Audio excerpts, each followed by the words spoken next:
we're going live. There we are. Stream is live. Guess we're live. Hey, look, folks.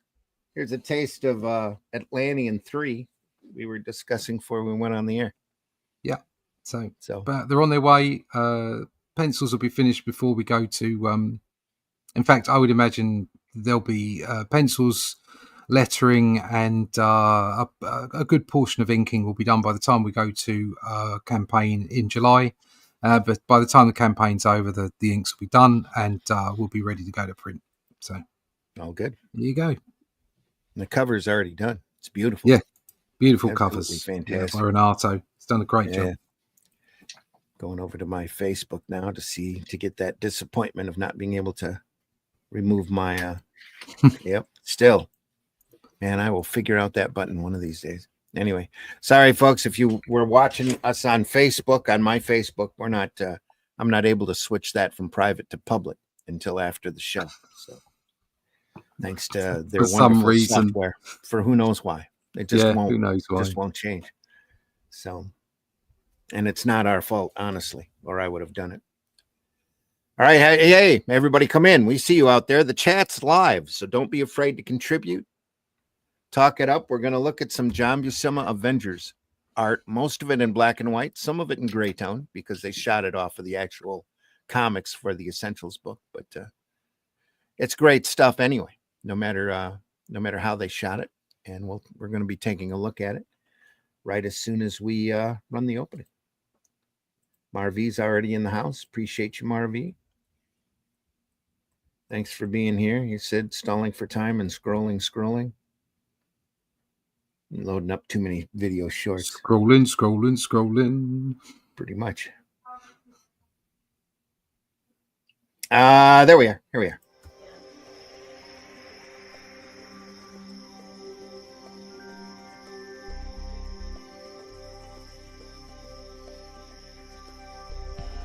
What was that?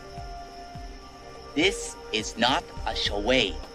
We need total concentration. Now, once again, this time, with theory.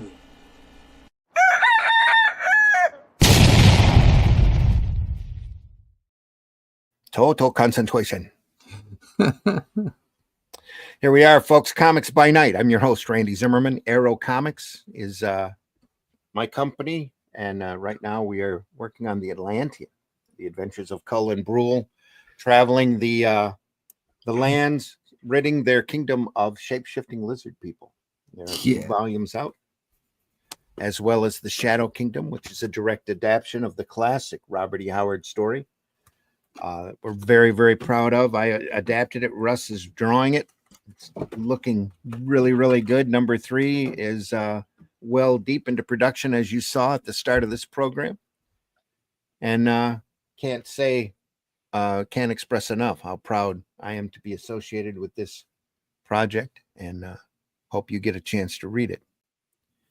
So other than that, we are here to look at great comics, and to help us do that, Mr. Glenn Fleming is with us this morning. Glenn, please introduce yourself. Hi, everybody. My name is Glenn Fleming.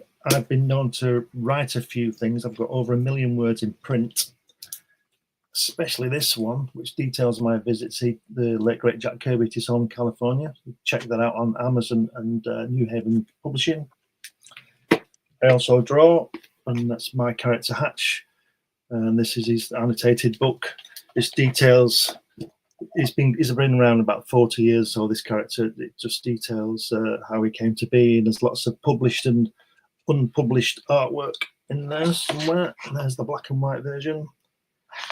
You can check that out on Fun My Comic. And occasionally I publish magazines about comics. This was from the Orts Crikey magazine, Great British Comics magazine. It interviews and articles about British comics. I also wrote and produced Super Spies, which is about super spies. And lately I publish Comics Unlimited, which is a 100-page magazine similar to Crikey, but with a worldwide, we cover all the stuff in there, Spider-Man and all that kind of thing. So check those out. Those are all on Amazon. And I do lots of other things too. So, but we won't go into that. All right. Also joining us, Mr. Russ Leach. Russ, please. introduce yourself. Good morning. I'm Russ Leach. I'm a comic book artist from the UK, and I'm suffering withdrawal symptoms from not being on a boat. So there you go. But I am enjoying working on the Atlantean. Issue 1 and 2 are out.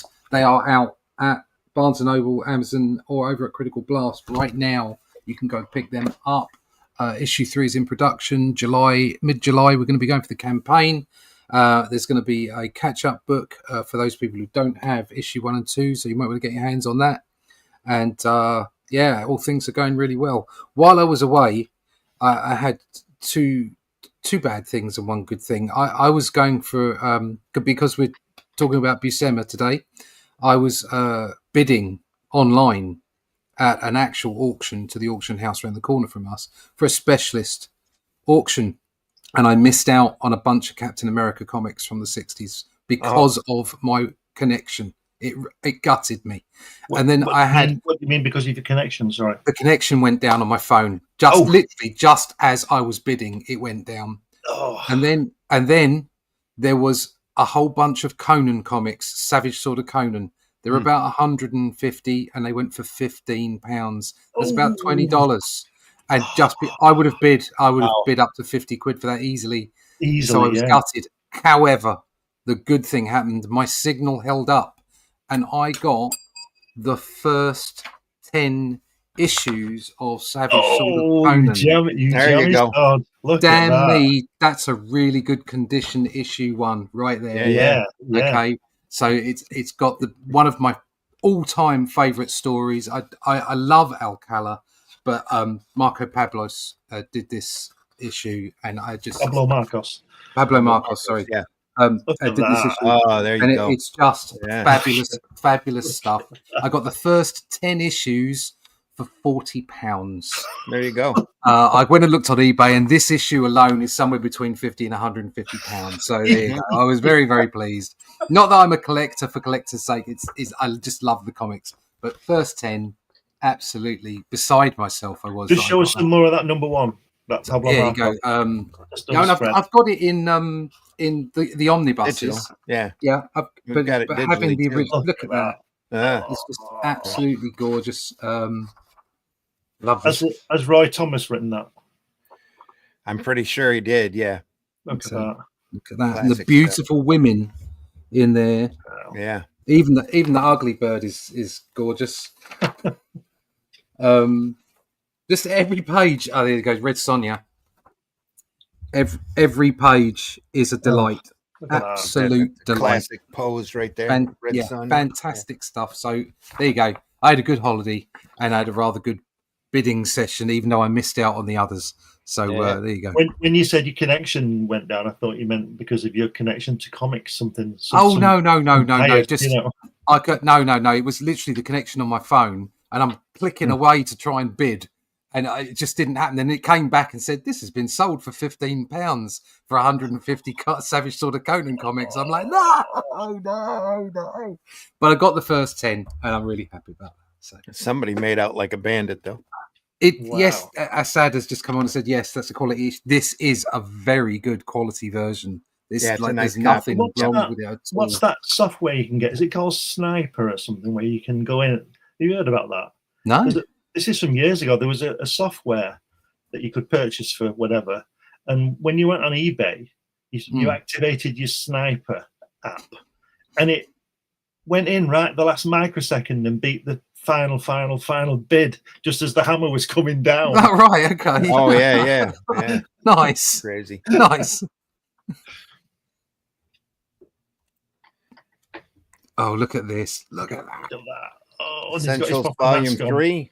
Avengers Essentials. I think I've got that. Let's have a look. Avengers. Marvy in the house says, "Greetings, sinners. Just came back to wish you a great weekend and drop a like." Glenn, were you able to get the Captain America book? I've already got it, Marv. There you go. I got it first time round when I was 12. Yeah, those Captain America books I missed out on had the run by Steranko in. That's why I wanted them. Right at the start then of the Captain America number. Yeah, I was absolutely gutted. They didn't go for that much either. Wow. There you go. I have this book. This is a brilliant book. Assad Khan. That's a quality issue you got there. Very good condition. Yes, it was. Yeah, very, very good. Are you going to frame it, Russ, or are you going to read it? I'm going to read it. Good. That's what they're there for. Yeah, that's what they're there for. Yeah, I don't do framing. So, yes, it will lose value, but I'm sure it will stay in a reasonable condition. And I'll put a little sticky note on it for my kids when I'm dead. Yeah. Inside back cover, like I'm doing. Yeah. A little for all sticky my note. kids. Say, Don't sell this for a worth nickel. something. Yeah. This might be worth money. Yeah. Avengers Essentials 3, the John Buscema era. We were looking at the Marvel Treasury earlier, the last couple of episodes. Right there. Yeah, I missed the end of that because I was on holiday. We only had one issue left to go. That's why we switched over to the Essentials. That cover, that's not a John Buscema cover. no. No. It looks a little bit Alan Davis-ish. Some amateur named Stuart Immerman. Oh, it's Immerman. Oh, right. Yeah. Okay. Immelman. Yeah. Immelman. Not Zimmerman. No. Immelman. Yep. I've got it bookmarked to a good Buscema page here. Yeah, I had a bit of a thing for Immerman's art for a while, but I got over it. You got past. Look at that. I think the reason I got over Immerman's art is because everybody started to copy him. Yeah. Well, So there were so many people doing similar things, a bit like Jim Lee. Everybody started to copy Jim Lee, didn't they? I mean, I did as well when I was back in the day. Everybody started to copy Jim Lee, and I got over it quick, and then realised where all the good stuff was. Such a different era. Yeah. You know, back during these days, everybody was working hard on deadlines, and almost everybody had their own super unique style. Mm. Yeah, the most striking thing about that cover for me, and the best part of it, is the way that he's not muscle bound. He's in good shape, but he's not muscle bound. His legs aren't like That's what I've found. Yeah, in what I try to draw as well is like I'm not interested in putting every sinew on. Yeah, just keep it real, you know. Yeah. I want to give a sense of not necessarily reality, but it's keeping people engaged, isn't it? Keeping the reader engaged and a sense of a world that they can believe in. And sometimes, as a lot of the modern artists, it's almost like they're drawing from muscle magazines. Yeah. I know because I did a little bit of that for a while. Yeah, we've all done that. Yeah, we've all done it.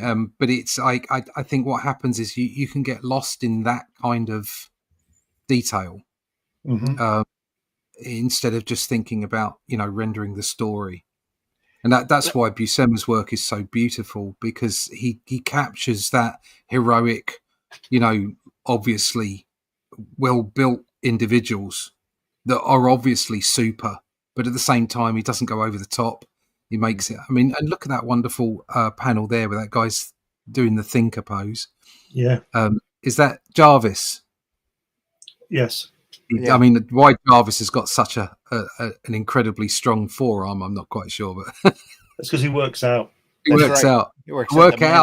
Pushing a broom builds. Look at that body. Yeah.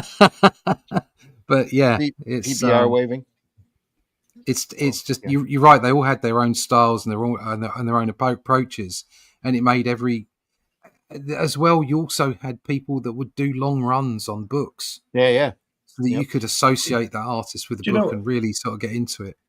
Do you know? It just shows you how this kind of but I think it's a problem. I think not a problem. I think it's sad. The same kind of thing washes over the culture, because back in these days, and we can do this, and a lot of people probably can't these days. I don't know. We can identify even down to the inker, who's working on it.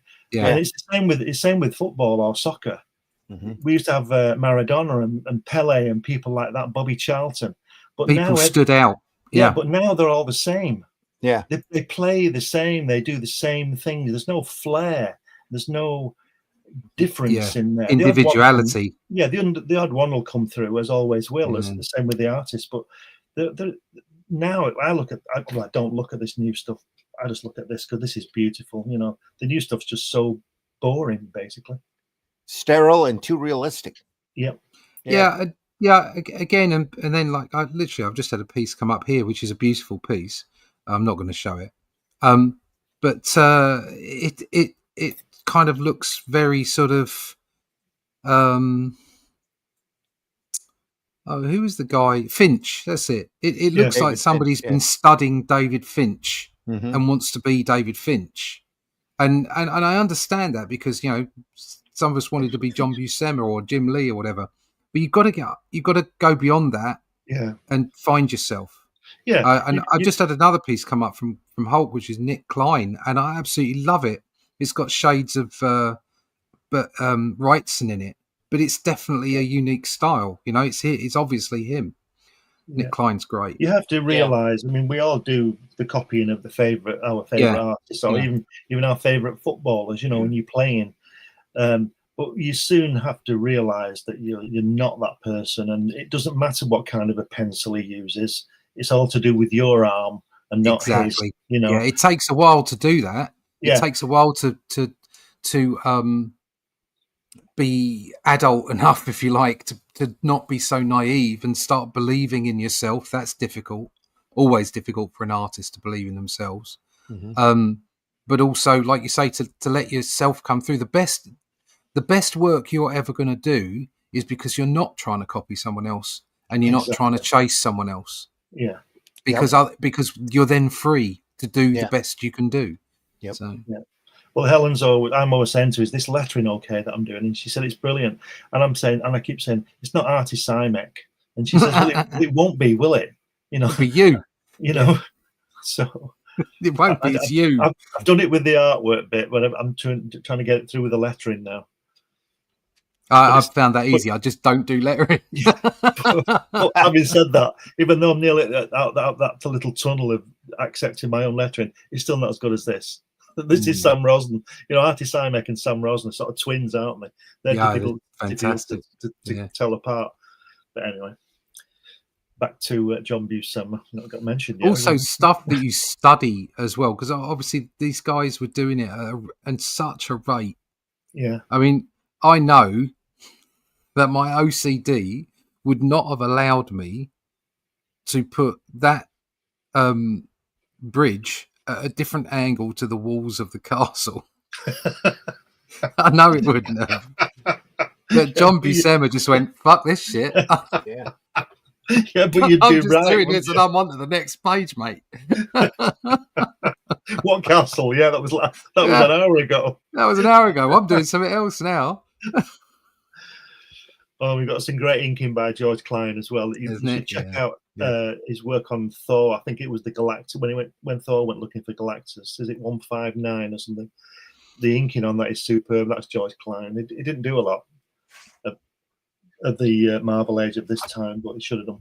But anybody coming in after Vinny is an excellent inker anyway.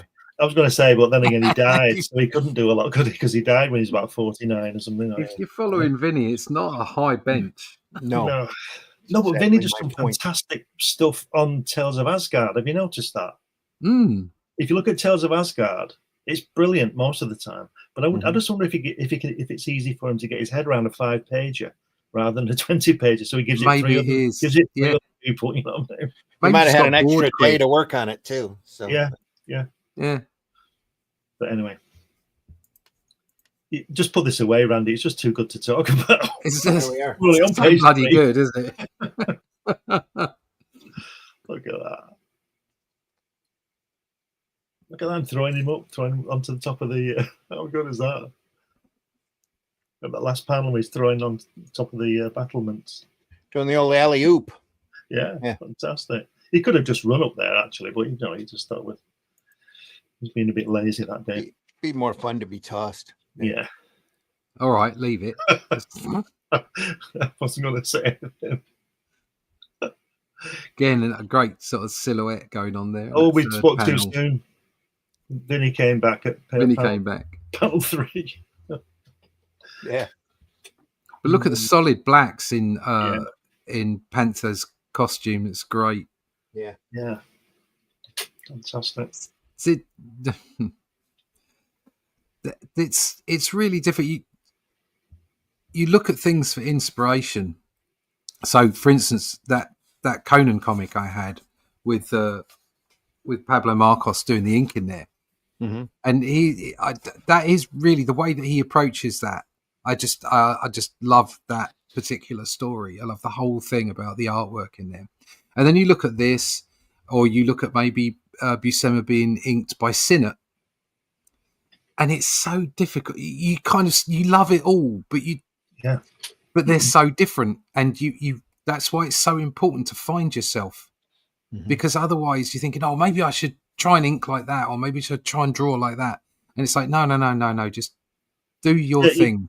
You've also got to look at the mood of a book as well, haven't you? Yes. I mean, for instance, this being a superhero book, it lends itself to thicker lines, bolder, brasher inking than, say, a Conan book, which is sword and sorcery and is looking for, a bit of grunge. Yeah. Sad says, I agree. On the rare occasions I'm in a comic shop, nothing pops out at me. I dare anyone seeing a Silver Age cover not want to pick that off the rack. As for Buscema, he's still my favorite. Yeah, me too. Yeah. BBR says, the way Bushmills improves coffee in every way. You good gentlemen do realize this is an ungodly hour to be up doing this. Pours a bit more Budmills in the cup. Yeah. That's why we're comics by night, PBR. Yeah, PBR. I started this show because the wife goes to work. She's got to be there at 4:30. So I'm up at 4. What happens when she retires? She's already retired. She's still working. Oh, okay. She still went to work this morning. She still went to work. The person that replaced her has the week off, so she has to watch. She's sitting there watching how much money she's making because she can only make. Well, so much fair money enough. per year without losing her pension, so her Social Security. So yeah. Oh well, we're effectively the bums of comic book YouTube. We're just the early risers, PBR. We know the majority of the artists watch us later, or the majority of the people watch our show after we've already done it. So, but we appreciate you being here and adding to the chat very much so. Hit that like button. We got a good audience this morning. Great audience, in fact. Thank you, everybody, for watching us live. Hit that like button, please. Subscribe to whatever platform you're watching us on. Any kind of interaction goes to help our algorithms and get under more people's recommended lists. So please do. And it's free. So one of the best things I find about Buscema, I think we mentioned this before, is that he approaches every panel differently. He makes it exciting and different. And even the one on page 2 there at the top, where it's just a front on, is exciting and dynamic. Look at the way they're standing and everything. Everything he does. See that cap bottom left side view?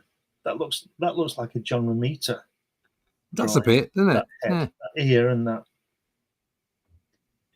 I love the effect, the inking effect on the bottom right hand panel. Yeah. He's taking it out there. Yeah. He's doing it all in thin lines. Yeah. 4 figures before her do not hear her next words, for after first touch of the dials, they are instantaneously hurled long, silent years away. It's almost like that's what all the pages look like before they put the blacks in. Yeah.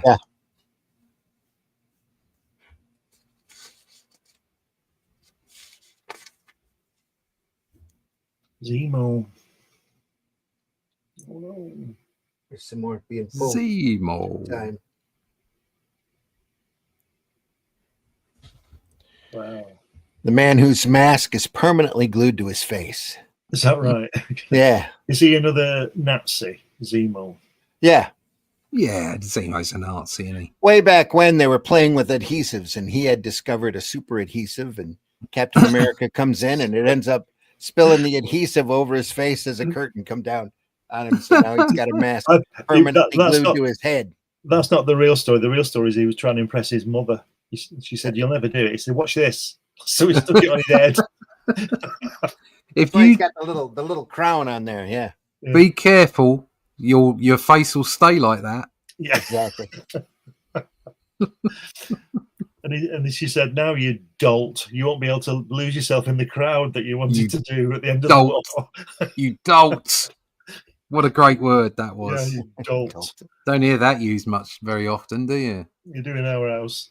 Just by Homer Simpson. Oh, anyway. You dolt. That's why Martin Bowman said to this guy, keep away. I'm going down the street now. I'm pretending to be a corporal." Look at these wonderful, this 4-panel layouts as well. Yeah. Uh-huh. Yeah. This has got Kirby Stretching out. Look at that. Yeah. Essence of Kirby in it, hasn't it? Yeah. Yeah. Look Well, at that. it's that dynamics. Kirby Yeah. literally created this whole series of superhero dynamics that and it's the no characters or the other artists picked up on. Yeah. It's no coincidence that Buscema kicked off with Shield with layouts by Kirby. No, exactly. Yeah, I mean, he was told to draw like Kirby, wasn't he? Yeah. And then he didn't. Well, but what he did was he kept the dynamics. Well, that's what Right. he did. He kept the energy that Kirby instilled in his work. He understood the assignment. Mm. Look at that lovely letter in there, Spakak. That panel, just lovely. And also, look at that top left-hand panel. Look at the left-hand panel, left there. Look at the anatomy and the body language, the way that he's leaning back on the floor and pointing up. It's just, I don't know, maybe it's just like, an artist seeing that, and maybe other people just don't see it or just take it for granted. But just the way that he just effortlessly put people in positions and themes is just incredible. It's the weight, like you say, it's the weight, isn't it? Yeah. You see it. Fantastic.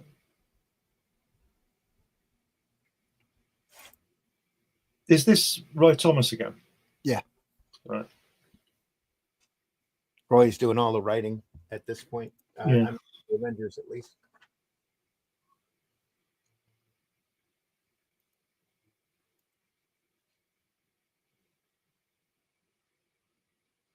Wow. Look at how many times has that been done there? Look at that, tying him to a rocket. Yeah. That's very World War II-ish. Yeah. Especially for comics.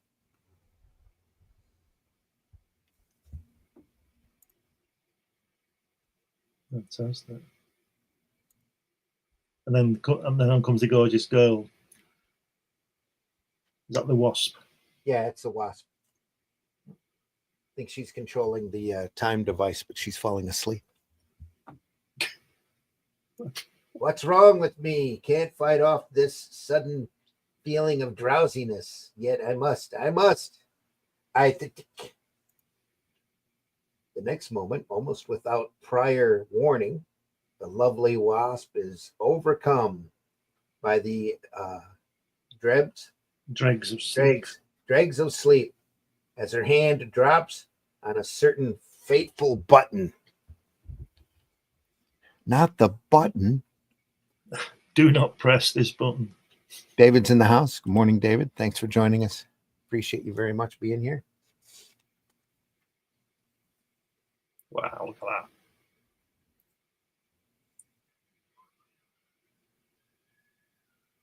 that. Something else we've mentioned before as well is the excellent placement of the word balloons as well. Yeah. Mm-hmm.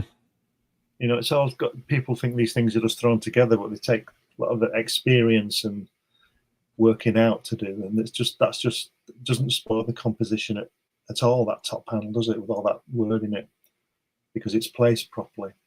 Everyone's an artist here, and they all know their jobs. Yeah. Right down to the sound effects. Everything's a piece of art here.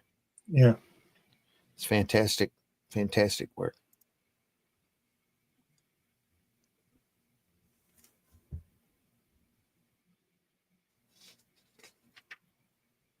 there needs to be a museum somewhere that's, or maybe a world tour where we can all go and see these page after page of this artwork rather than just single pages, the whole story along the wall, like at the Guggenheim or something like that, just leave it all in there.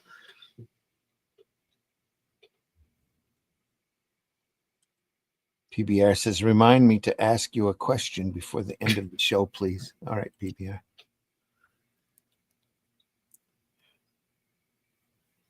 Fatouche. Yeah, Fatouche. It's just great. I mean, this is high point for superheroes right here. Yeah. Everything's working. Everything's running on all. And you don't see that very often. And when you do, that's the best of comics. This run of Avengers, the first 50 Titans, the Byrne Austin X-Men, just classic stuff where everybody's on point and they're all doing their best work. Yeah. I think that's what you're seeing here. That last caption there is true. I always said you were even better than the Panther, Cap. I always thought that.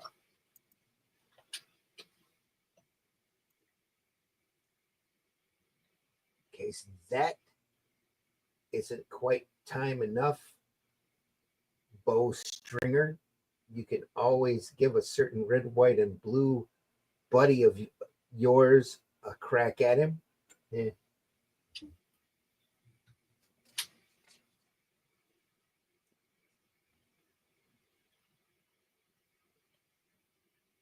There's so much going on in the panels, isn't there? Yeah, a whole lot. It's fantastic. He's even got a Jeep in that one.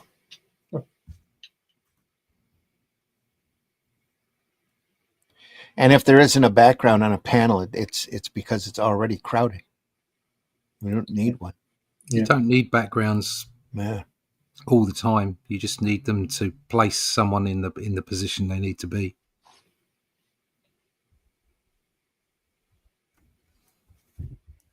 And to think that John Buscema didn't like drawing superheroes.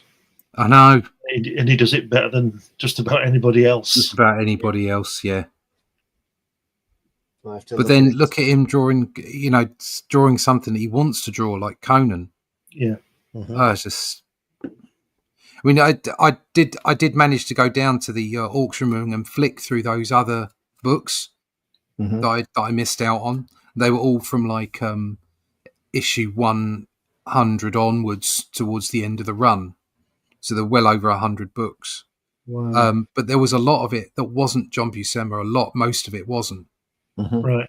And, you're talking Savage Swords, right? Yeah, right at the end, yeah. And to be honest, you could tell, like it wasn't just, oh, this isn't John Buscema, but the Incas have picked it up. The Incas over the top of him were great, but they weren't anywhere near him as far as penciling was concerned. Yeah. And so a lot of them took over as pencilers, and they did a pretty good job, but it wasn't John Buscema standard by anywhere near John Buscema standard. Did Gil Kane do a few of those? Gil Kane did some, yeah, and Gil Kane did them in his particularly Gil Kane way. He made it his own. Whereas a lot of the Incas, as brilliant as they are, tried to draw like John Buscema. Yeah. And then ink over the top, and of course it doesn't work because they're not him. They might have been told to do that. Yeah, yeah. I'm not suggesting it's their fault or anything. I'm just saying it's just they're not him. And they get frustrated if that's the case, that they were told to do it. Like, I think how frustrated they were. It would be very frustrating for them. Yeah, very frustrating. Yeah, it might even be that if you wanted so much to be on that title that you thought, no, I can't do this way. Yeah, I can't remember which stories they are, but I've seen stories where Buscema wasn't penciling and some of the other Incas are on, and I've actually seen swipes from previous issues where they've used a Buscema panel, but then, inked it themselves, whatever. So you can tell this has been inked with a brush, can't you? Yeah. Except maybe for the fine detail on the eyes and things, but the main body is brush. Which tells you again, shows you how good these people are. I just the thing I love about superhero comics from this era is the inking. It's like it's so bold, you know. Even even some of the finer inkers, there was always like often there was a big bold line around things, and not in the way like some of the modern artists, maybe a little bit sort of like Frank Cho. They'll do something like sort of because he does very open work, and then some of the other artists do similar stuff to him, but they'll put a thick line around the outside of a person. Yeah, you know that kind of. And I'm not actually too much of a fan of that. Whereas the thick lines they used back in the 70s and 80s is because they increased the pressure on the brush, right, and had this sweep. And it had a dynamism to it that I was watching an artist draw. He was drawing Superman, and he coloured it in with it must have been inks, and it was a fine piece of work. It was really, really nicely done. He did all the black ink with a fine liner pen, and then when it came to the thicker lines, he simply took the fine liner pen and made thicker lines. Right.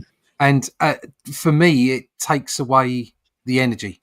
I think brushes create sort of energy in your work. Yep. So very much so. I think it's because they're freer.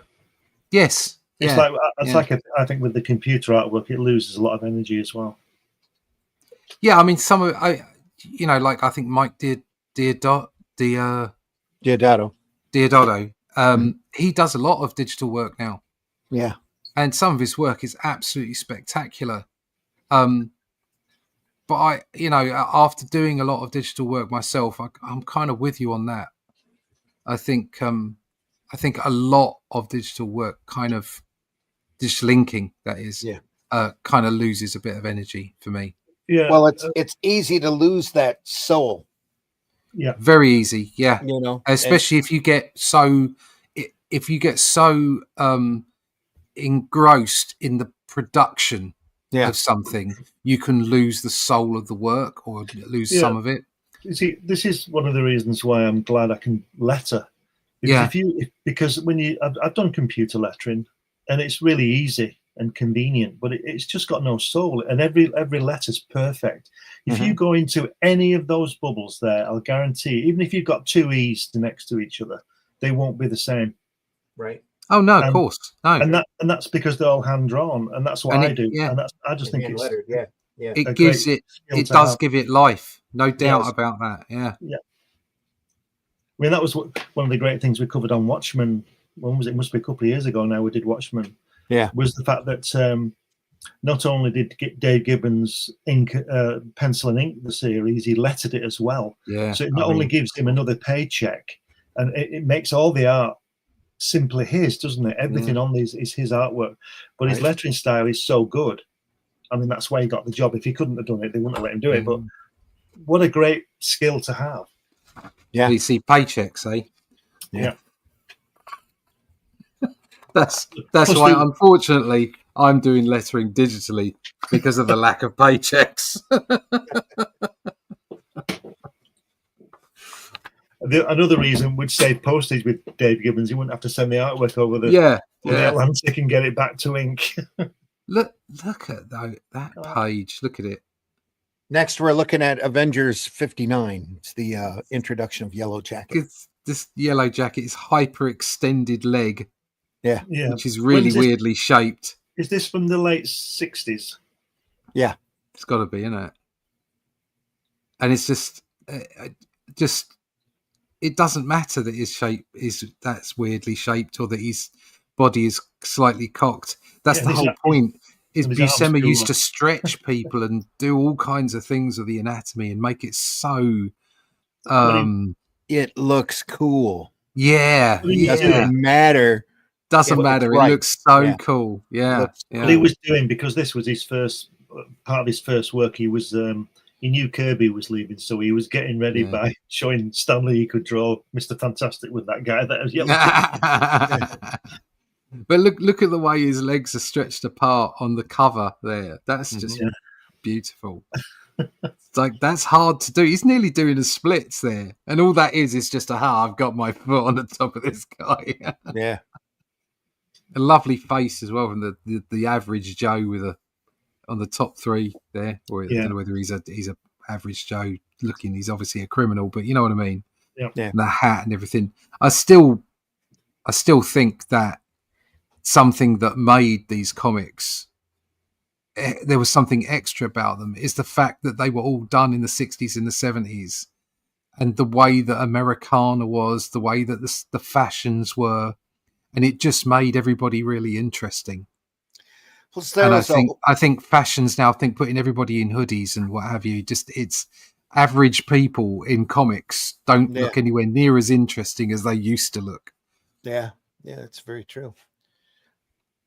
So again, this all adds to the fantasy aspect of the comics. They weren't trying to be realistic here. They were trying to get their point across with an artistic style and a story that they could make money on that entertained the reader.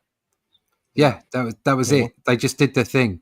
That was it. Yeah. And again, great inking by George Klein on this. Oh yeah, gorgeous. Yeah. Great artist. Martha's in the house. Hey, Martha's. Hi, y'all. We're all doing good. Glad you're here. I'm 100% with what y'all are saying about the digital losing personality. Yep. And as AI creeps in, you could see that soul just being sucked right out of it.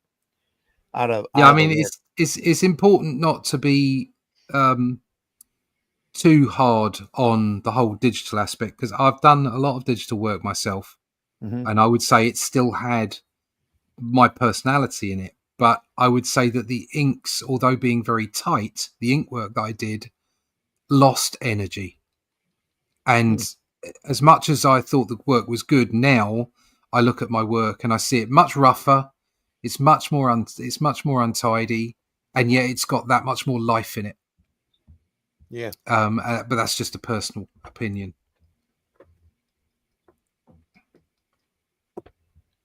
I remember listening to, if you listen to the Beatles track "In My Life," right at the end when the song finishes and Lennon's playing his rhythm guitar on it, and if you listen right to the very, very, very end, you'll hear him lift his fingers off the strings. And I just wonder, I've not heard a remastered one, but I would just wonder if they take it off now. The thing is nowadays with music that you wouldn't hear them do that. Yeah, they would edit that out because of and that's what I'm talking about when I see my own personal journey. But I think it does happen with other artists, is how you have this OCD about trying to get everything right, and you have this. If you're inspired by previous artists, especially as a child, you view their work as if it's perfect, and it isn't perfect. And that's why it's so wonderful. That's why it's so engaging. It's because it isn't perfect. It's personal. And you have this, you go through your art life as if I must get this perfect. I must have these lines right. I must get this anatomy absolutely perfect. And it's true that you do have to learn all the rule sets in order to make it work. But once you're there, you need to adapt it to yourself. You need to let yourself shine through. You need to let your own style be there so that people can see that on the page, and the energy will come from that. And it's really difficult as an artist, because you're always looking for perfection, really, but you don't know what perfection is. Yeah. And it's really hard to strike that balance. And sometimes you've just got to lay a line down and just get on with it and move to the next one. It's like that with almost every form of entertainment right now, especially because everything's gotten to be so digital. Exactly. One of my favorite channels on there on YouTube is Professor of Rock, and he has some great stories about guys sitting in the studio just accidentally, riffing off of each other and running into the classic riff that just burns into the song. They never would have got that if they hadn't been collaborating. I mean, the music industry now is it's a shadow of itself. Everything's incredibly corporate. You've got a lot of people that are trying to do the indie route through, but you won't necessarily hear them played on a radio or a channel or whatever. A lot of those people are they're making their money out of going and doing live gigs. Well, but the distribution network isn't there anymore in the way that it used to be. Well, the big thing in music now is there aren't any bands. No, there's no bands. It's all the way they used individuals. to be. Yeah, and it's all guys sitting in studios or sitting in their living room with a repeater. And sitting there and doing the same rhythm over and over again. I'm going to say the old man thing. It all sounds the same. Yeah. If you go on, if you go on YouTube, I find this fascinating. These are the ones I listen to. If you go on YouTube, you'll get David Bowie and Paul McCartney and people like that. I mean, obviously they're my favourites. You get the isolated vocal. Oh right, and you can hear how well they can sing, but you can also hear the odd mistake where they're a bit off a bit. Yeah, but when music's on it, it's not. The point is, it's not perfect. No, it's real. It's real. And these authenticity is what people really want. It doesn't matter whether it's politics, acting, music, comic strip. People want authenticity, and sometimes they don't even know it because obviously there's no doubt that there will be AI slop sent out there, and the general public will go, "Oh yeah, this is good," and they'll consume it. But at some point, they'll get disillusioned with it because it won't be authentic, it won't be human, it won't be real. Prime example of that's Oliver Anthony, who just walked in out of nowhere, took a couple of videos in his backyard, and made millions off of it. Yeah, just off of doing old style, one guy writing one guitar and with his dogs and just there is some old really style Appalachian folk music. Yeah, there is some really good independent music on YouTube. Oh, really good. There really is some great stuff out there. Yeah. There's a guy I can't remember. It's called Phil Fil, and he's a musician and he's a British guy. And he does he puts the live track next to the recording studio track where they can take as many takes as they want. And he had George Michael on doing a live track, and he had the studio version, and it was exactly the same. Yeah, well, so he's singing it live. Yeah, it's funny because it's so easy to look back. When I was a kid, like Wham was not top of my list. I can assure you. But looking back now, they made such fantastic, great pop music. I'm not a lover of people who are music snobs. Music is for the masses. Music is for everybody, and it can be anything. It can be a wonderful piece of classical music. It can be a meaningful track, in the pop genre, but a meaningful track that has wonderful words to it, or it can just be a bop, set, just something silly. But he made brilliant music. He was an incredible talent, that bloke. Yeah, his best work is when he left Wham. But if you mention Kate Bush to everybody, they always think of Wuthering Heights, which is probably the worst track she ever did. Yeah, what a body of work she had. If you want to hear how well that girl can sing, go onto her last album, 50 Words for Snow, and listen to Among Angels, and you tell me that girl can't sing. Yeah, right. And it's nothing like screechy Wuthering Heights, which was done on purpose for the story. Yeah. I mean, and to be perfectly honest with you, it ain't easy to have done that. No. You needed a voice to do that. Of course, yeah. Getting back to this, look at that yellow jacket's leg on the middle panel. Yeah. It's like nice and long, isn't it? Yeah. It's like it's been drawn on, or he re-inked it the next day. But look at that bottom panel though. Look how good that is. But all of it, he knows when to pop out. Yeah. He knows when to lose a panel border. He knows when to pop out. Look at those strike lines in the top left. Swag. Fantastic. Wonderful stuff. I mean, Sinnott was the best at those. Yeah. But they're pretty good, those ones. Here they're very Joe Sinnott-y, aren't they? Yeah. Going from thick to thin. Yeah. I used to do that with a brush. Yeah. Jeez. Yep. It's hard. Brush and a steady hand. Yeah. But the secret to that is to start thin and work thick. Yeah. Just to go out in one sweep. Just a whoop. I'd do those the other way around. I'd use a ruler and a pen. Yeah, I use a ruler. I've got several. Thick to thin. I've got several pens that I use specifically for strike lines, and I do go thick to thin. Yeah, I've got some really nice dip pens for that kind of thing. Yeah. I wouldn't be I've surprised. been trying so hard to get on with dip pens, and I can't. Wouldn't be surprised if all those lines were done freehand without a ruler. They are pretty good, aren't they? Yeah, they're a bit wobbly, but they're lovely. They get the job done. That's what it is. Yeah, I love that last panel with the guy on the phone. That's great. Yeah. Police call box. So police call box. I see. And it is. It's two panels here. No. It's just that he's holding his nightstick and it's violating this other. Yeah, it's like two panels. He should be saying, "What'll I do with this baton?"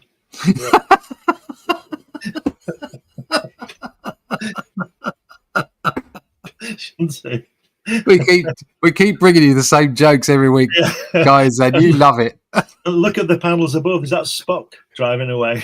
It does look a bit Spockish, doesn't it? Yeah. It's the same. He's even got the jacket on. Yeah. You can see it blue, can't you? Yeah.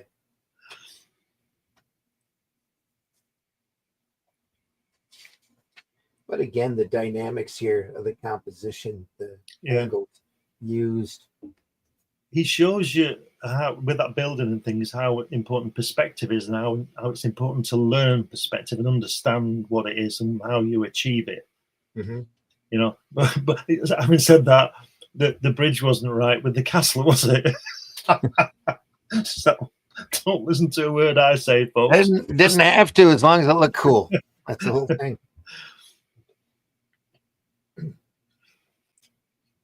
Little J. Jonah Jameson and Spider-Man for a page.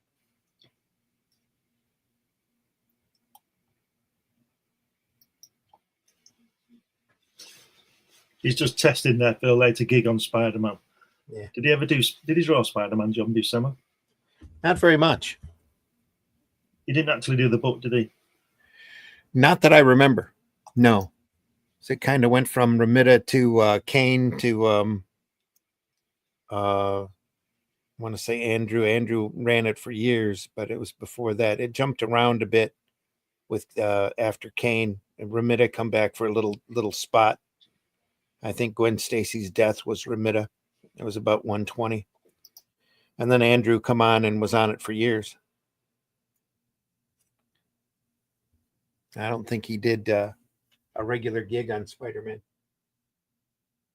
I wonder if he was offered it at any point. I don't know. Mind you, he was drawing the FF then, so he wouldn't, would he? I think it would have been a waste of his talents, to tell you the truth, because it's a whole different sense and almost like a whole different dynamic. You see the Spider-Man here, doesn't look bad, but it doesn't quite look like Spider-Man. No, it's not good, is it? It's like not Gil Kane, but Jack Kirby trying to draw it. Just can't quite, almost, but not. Can't get it. I love the way Jonah's coming from under the blinds. He's obviously heard him outside. He's got the blinds closed and he's got his head. Yeah. Or again here, no need to draw in the rest of the body. It's just a hand and a head. That's all you need. So that's all you get. It just adds to the dynamics. Get off that flagpole. Martha says, I think it has something to do with the line weight that you don't even think about doing it manually. But when it's digital, you have to keep adjusting the pixel size. Yeah. You can't get that. Well, you still get that kind of stroke on certain programs. Feldstein had some really thick lines in his work. Yeah. Not in a superhero kind of way, but in more of a tend to lend itself to inking kind of way. Yeah. Yeah, I believe Struthless made a video about dark times inspiring great art. His example was the crash of 08 inspiring ringtone rap. Okay. It's true, though, about dark times. I mean, look at the Guernica thing by Picasso, and all that kind of stuff. So everything runs in cycles. Yeah. What we need is a good war to get a nice piece of artwork out of it.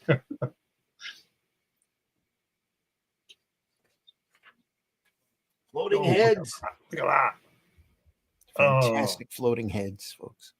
Imagine that on his drawing board, those 2 pages on his drawing board. Wow. Yeah.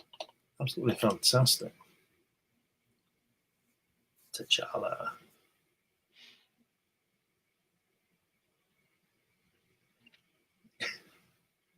It's great, isn't it? Like, thus speaks T'Challa, son of T'Chaka. I would be saying, thus speaks Glenn, son of Frank. Yeah.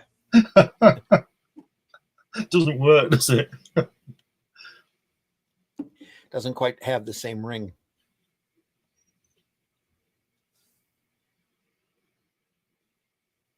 Still Black Widow, still in her old costume here.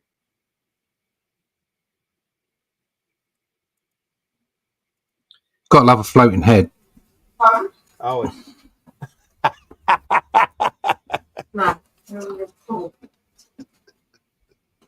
That could be taken out of context.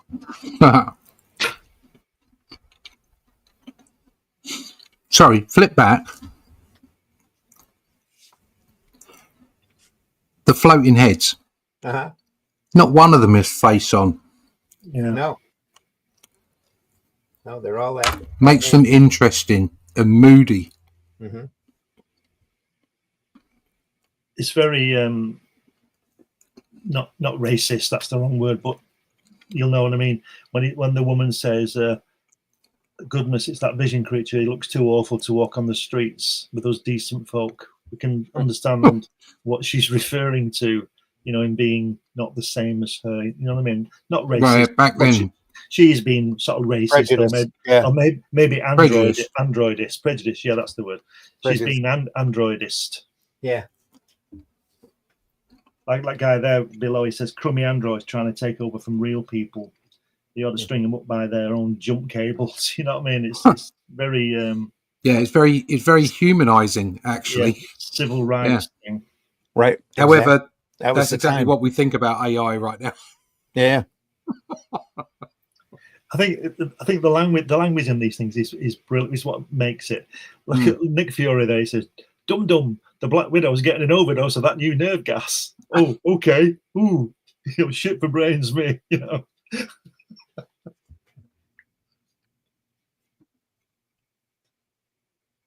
Brilliant. Wondering if I reached it in time. See, you could have just had Nick Fury standing there saying that, but he's not. He's moving, isn't he? Yeah. Not it just looks like he's having a little bit of a dance, actually. Yeah. Yeah. But he says, "Hit that exhaust switch, mister, and hit it hard." Yeah. Hit her, and hit her hard. Yeah. Done, Nick. Now I'm wondering if I reached it in time. He's turned into a British naval guy from the 17th century there. Hit her hard. Yeah. That's the gruffness of Fury. My heart is. There's Jarvis tied up again. He's getting in the way. This guy, he needs sacking, doesn't he, Jarvis? Tied up, put on hooks, all sorts of stuff. Yeah. Not more than a few issues later, he's tied up and stuck on a hook in the kitchen. Great the way he's left the border off as well on that panel. Yeah. Gives it and more. The shadow. Yeah. Keeps it open. Yeah. Yep. No Yellow Jacket playing with his gum.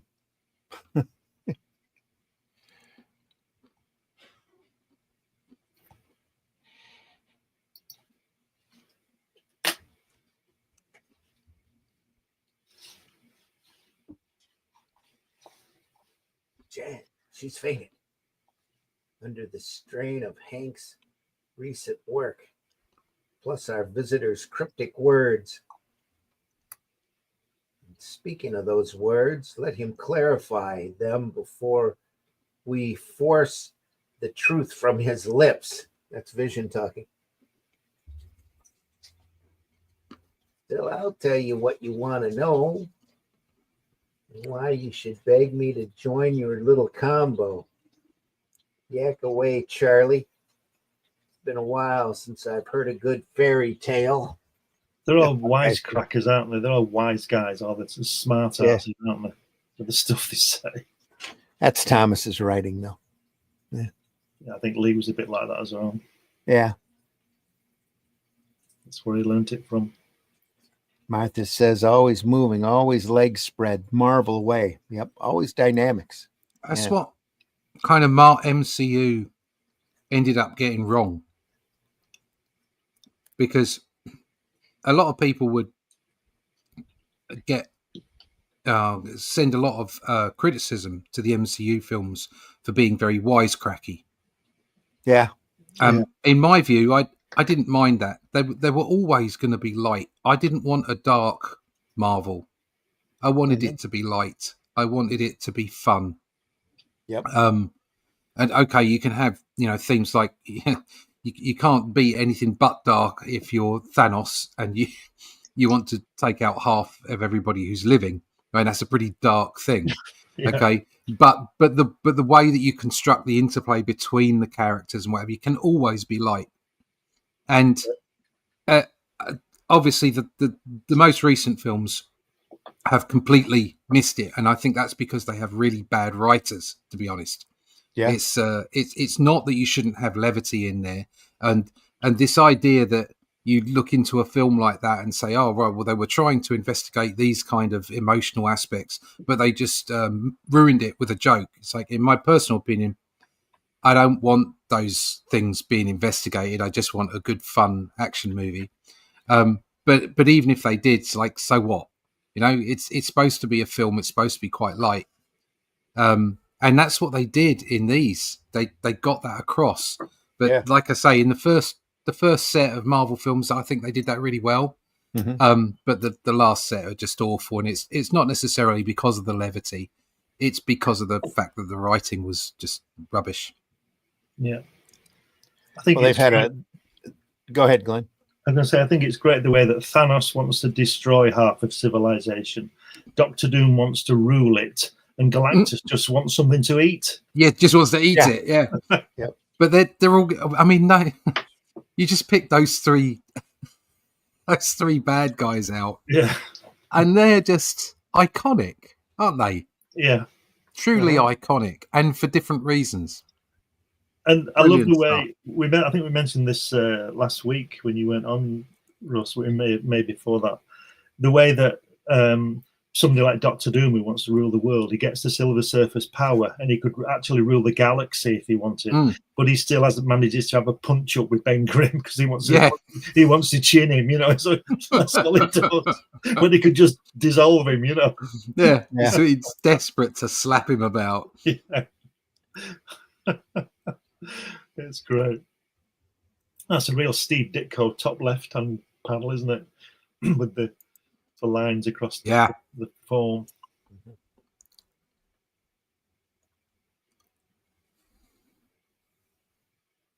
So how did the two of them be in the same room at once? I thought they were the same person.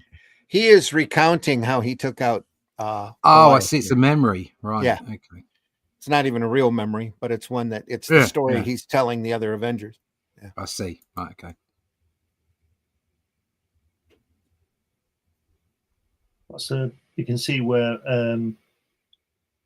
what's he called? The British artist got that hand from bottom right, Russ. What's he called? Who draws Alan Davis. It's a real Alan Davis fingers. Can see a lot of that this work influencing him. Yeah. Oh, I can imagine him being influenced by this. Yeah. He probably ate it up as a kid. If you think about it, if he wasn't, he must be the only person who wasn't. Yeah. Look at that.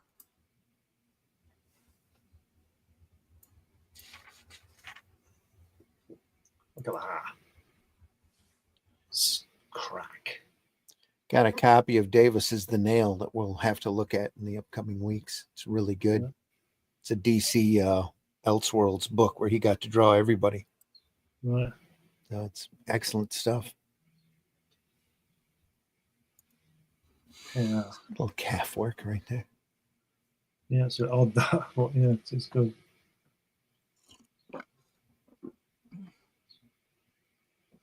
I have a good calf.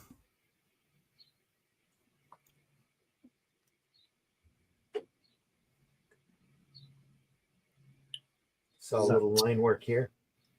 It looks gray on the camera. It's just all just thin line work for wood Yeah. Wood grain.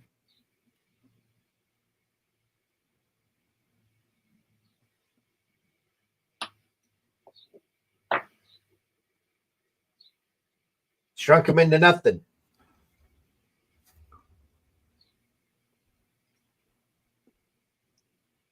Oh dear. Here's where you do just that for good. Some sort of gas. I can already feel myself growing smaller. Nothing I can do to halt the process. Where will it stop? Where? Yeah. He'll be on that. He'll be on that cobweb. Help me! Help me! Yeah.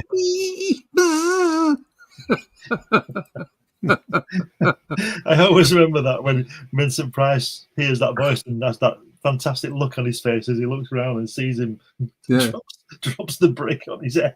Getting eaten by a spider, no, smashes him, yeah. Smash him up. Because he's really melodramatic, isn't he, Vincent Price? Really hams it up, doesn't he? But it's fantastic. It was great.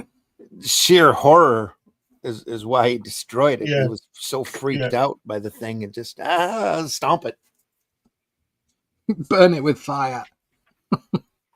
Talking about the fly. Oh, like, yeah, it did. Went down to spider size. There we are. Oh, He's no. laughing. Got to run. You'd never get away from that, would you? Oh, I was reading about stuff like that the other day. Apparently, they're thinking that before the dinosaurs were insects as big as the house. Yeah, big insects. Imagine that. I don't think we'd have a chance around that time, would we? Insects were very large a long time ago, yeah. They had a lot of oxygen in the atmosphere. Explains why everybody carried swords, right? Yeah. the ox, because they breathe through they don't actually breathe through their mouths, they breathe through like their legs and the exoskeleton. All right. And so it supported the amount of blood flow. I think that gravity may have been slightly different as well. So the prehistoric roaches must have been incredible. Not gravity. Gravity's the same. Just the gravity of the Earth was slightly different as well. Mm-hmm. But yeah, it was a lot of it was down to the atmosphere and how big they could grow. Which makes you wonder when we get knocked out by something, what will come after? Crows. Giant crows. Giant crows. Those things are bloody really clever. Yeah. Well, they figured we got intelligent by eating a lot of mushrooms. So there you go, PBR. That's PBR story, and he's sticking to it. Chug it. Chug it. Here's a question for you. You know, they reckon this plastic stuff we use won't disappear for 250,000 years. Uh-huh. Really? How do they know? You do know that. You know, out in the sea, there's supposed to be that island of plastic. Apparently there is now an organism that's eating plastic. Yeah, the bacteria. You know, Titanic won't be there in 100 years, you know, because there's little EBGBs down there eating it. They just eat it. Eating the steel. Yeah. Yep. EBGBs, I like that. Yeah, EBGBs. It's a technical term. Yeah. Well, even now that there's up in the upper part of the Upper Peninsula, they have a shipwreck tour where you can see all of these boats that have been sunk into Lake Superior, and really it's all just fossilized timber, pretty much. That's all that's left because of the water, and it's even a freshwater lake, so there's not that many. You know, there's not as bad a bacteria or edible creatures as what you'd get in the ocean in the salt water. But it's still wearing down to nothing. Well, what the Earth does, it makes something to sort it out, doesn't it? If there's all these little things that are in the garden are food for the bigger things. Yeah. So if the people forget that plastic comes from the Earth, everything we have comes from Earth. So whatever we make, it's bound to break down sometime. So and if it doesn't break down immediately, the Earth will work it out, and the Earth won't let us destroy the planet. Right. Unless we drop a nuclear bomb, which that's Mars. All that will do will just destroy everything. It'll just start again like it did when the asteroid killed the dinosaurs. Yeah. The atmosphere was black for 1 million years, and everything above sort of 2 feet high died, and all the other stuff just rummaged around in the dark. Because isn't it interesting when you go down to the Titanic, the fish down there, when you see them, they can't see anything. It's pitch black, but they're horrible. They're nasty looking things. Why are they not nice looking? You know what I mean? Because nobody can see them. They don't need to be nice looking. There you go. Yep. No, that's nobody has to see them. But what makes it do them ugly rather than just be nice? Doesn't matter whether they can see them or not. Our perception of beauty is completely different from yeah, of course, what might be nature. Yeah.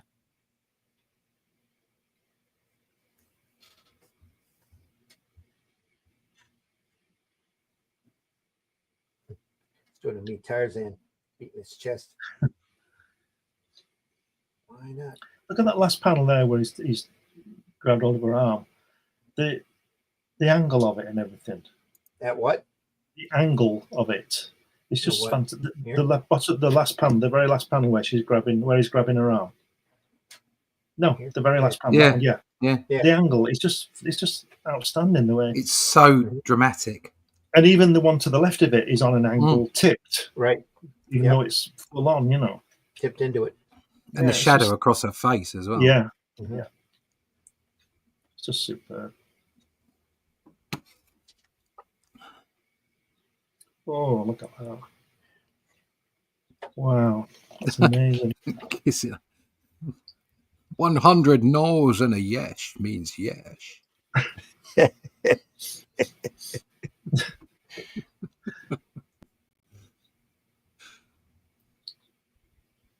Yes, it's when she realizes who he is. Right. Because the way he snugs her.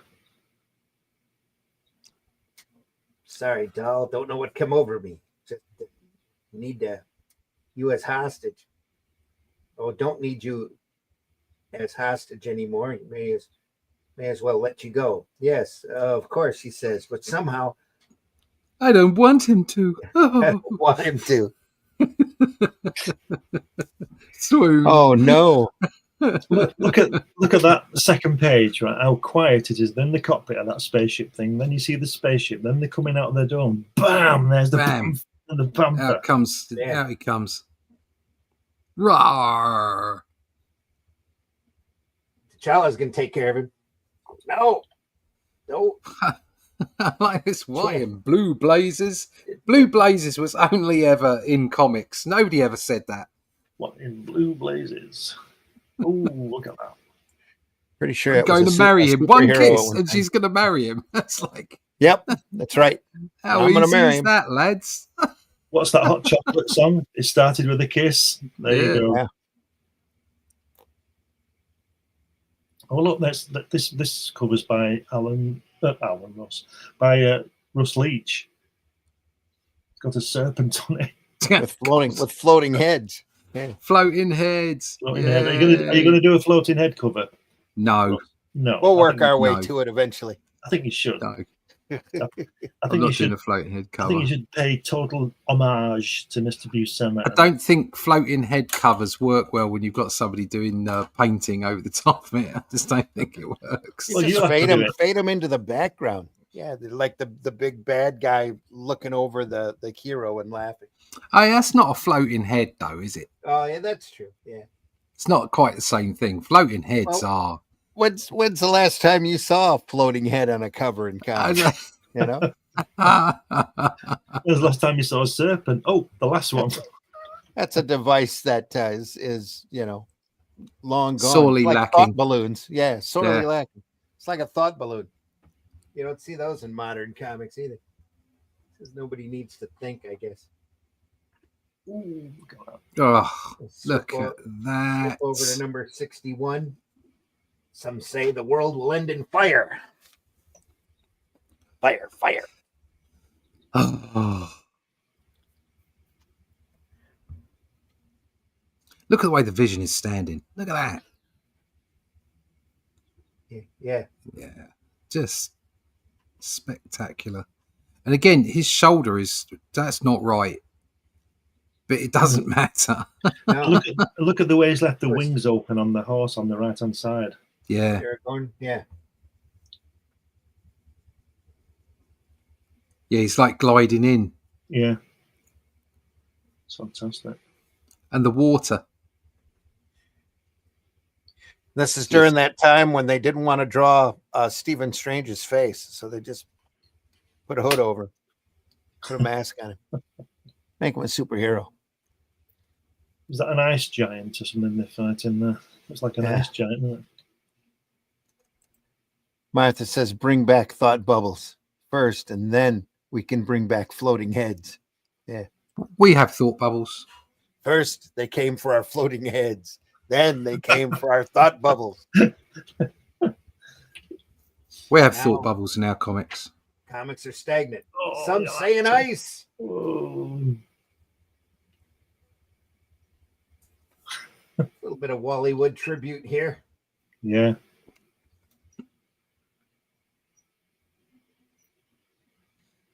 That one tall picture of solar energy coming up, bang, right in his face.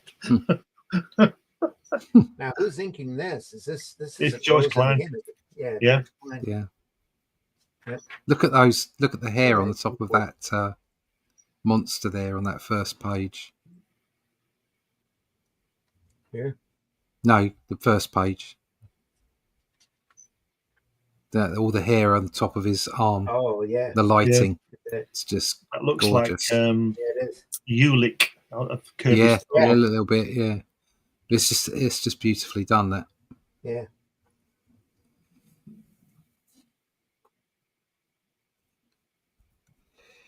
Do you know, speaking of Ulick, when he made his first appearance in Thor in 1967, I can, you get things stuck in your mind of your life. I can remember exactly where I was when I first read that comic. I was in the laundrette with my mum. And she was doing the washing. I'm reading this comic. It's just brilliant. There's a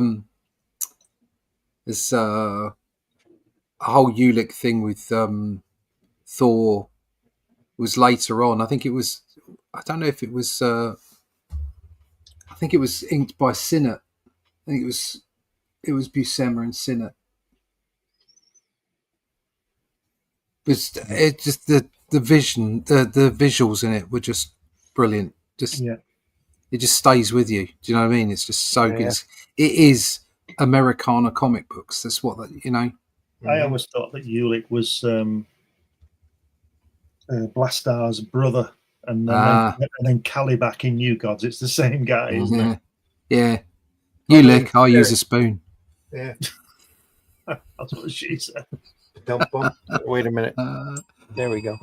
Ding. Some lovely spot blacks on here. Yeah. Since when did Doctor Strange wear a mask? Doctor Strange is the in-betweener. He had it for a short period of time. A mask. Really? Yeah. Oh, I missed that. I don't remember that. I missed that one. Yeah, it's blue. They had a blue cowl. Yeah. Wow. Just like, there was a period there for about a year, maybe a year and a half. Iron Man had a nose.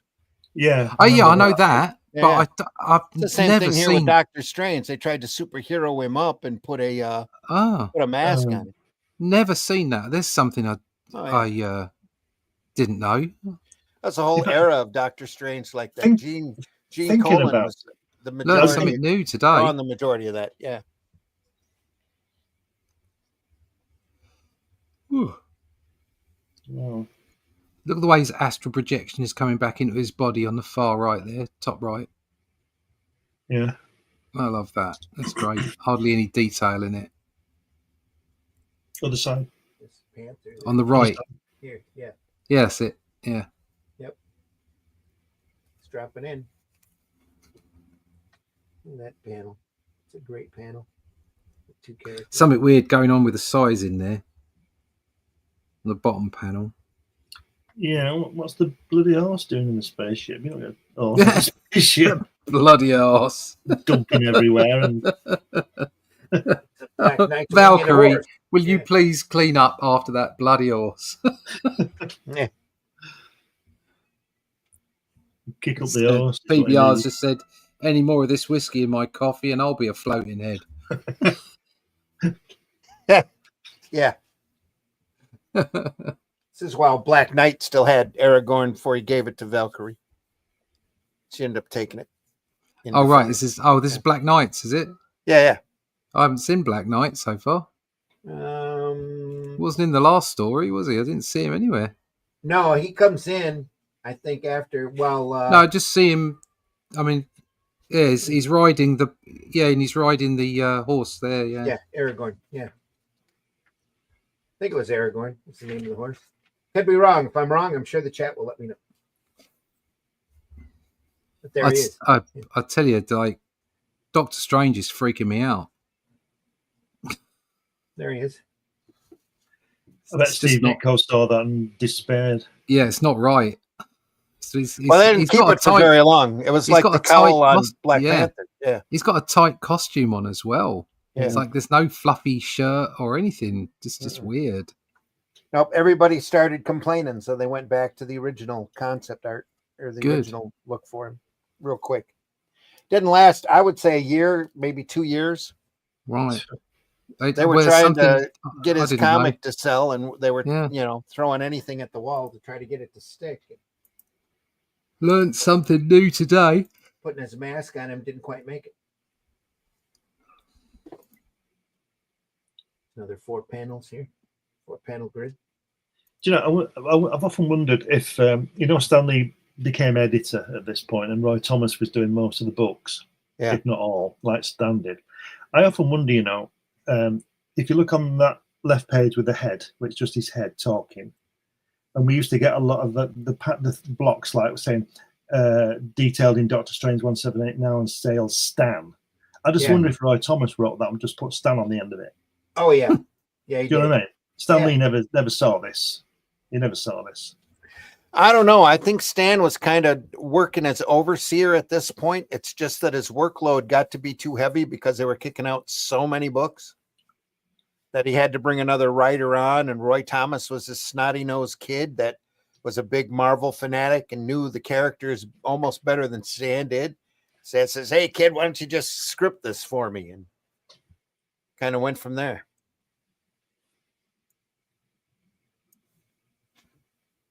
So that's how he got that gig, and then he became editor-in-chief after a few years.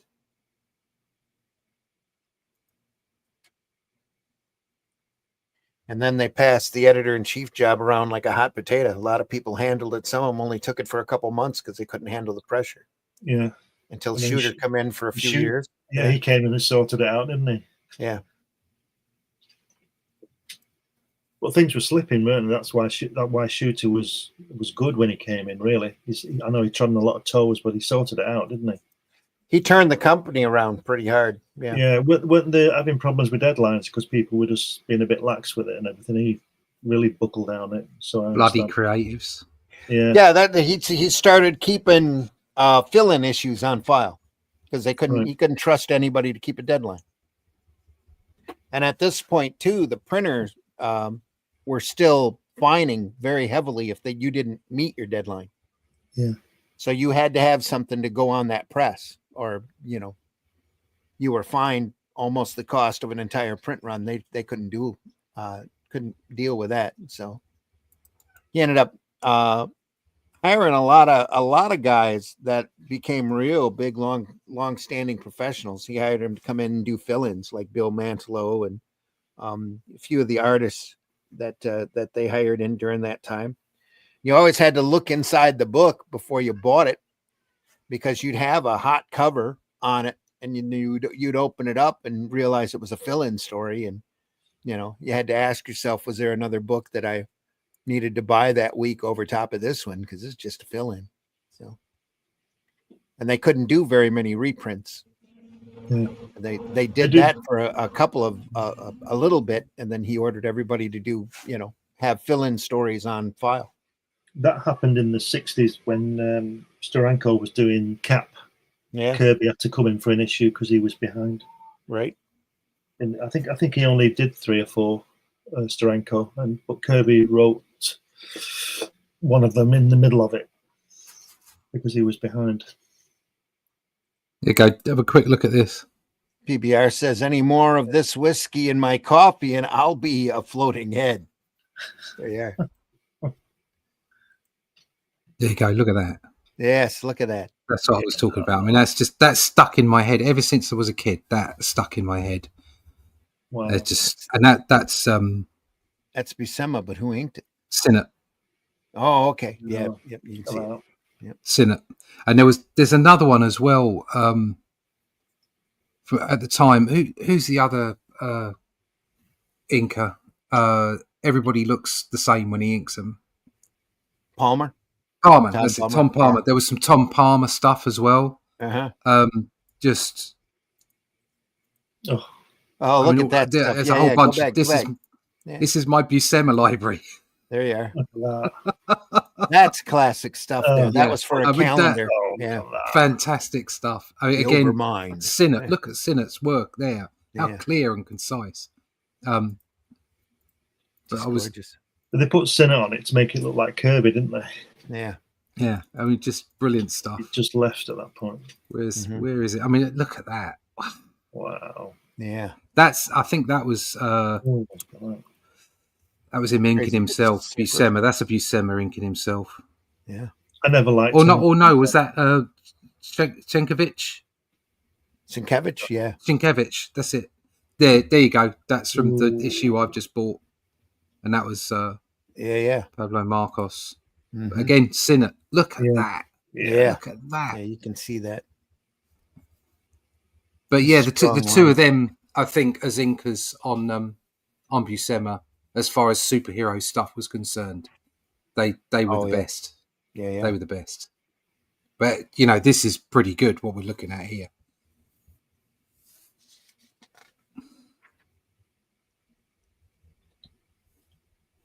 Here's again. I could do that one day. We could just flick through my Buscema library. Yeah. Sounds like a good idea to me.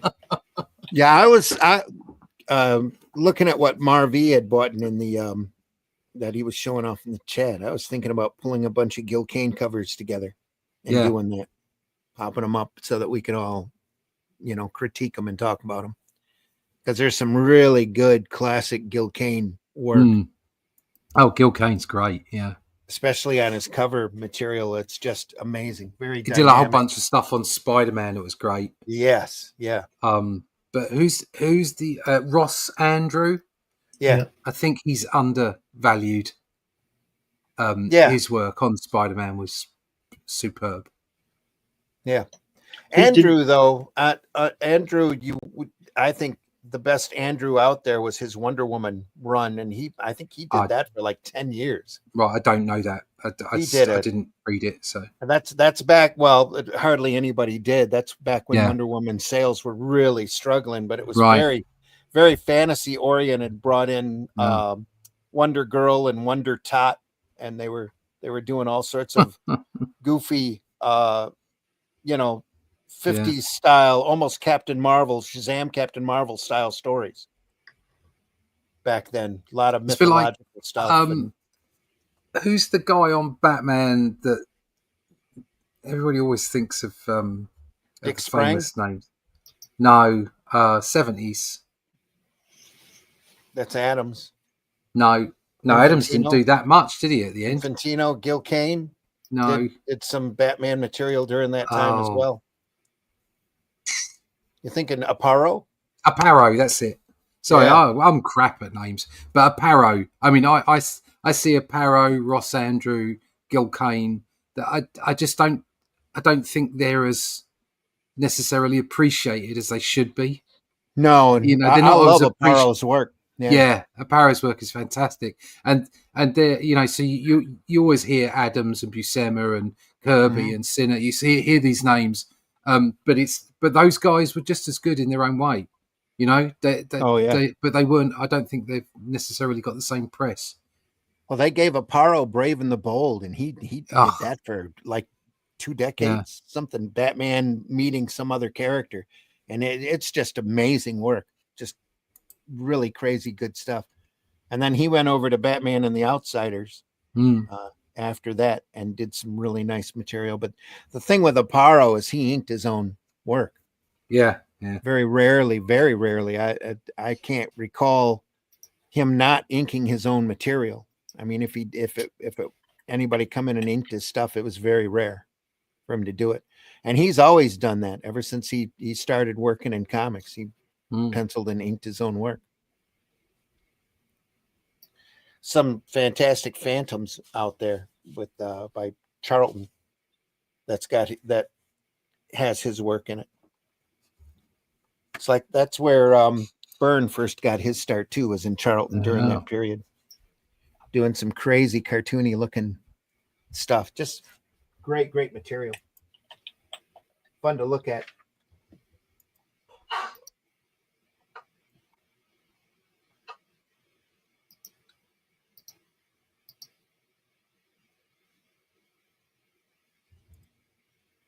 More flying horses. Look at that panel on the first page, the bottom panel with the horse. How good is that? Yeah. Yeah, it's fantastic. Yeah. It's Hawkeye standing on the back of the horse, shooting an arrow. He likes drawing these Mephisto types of characters, Buscema, doesn't he? With fire.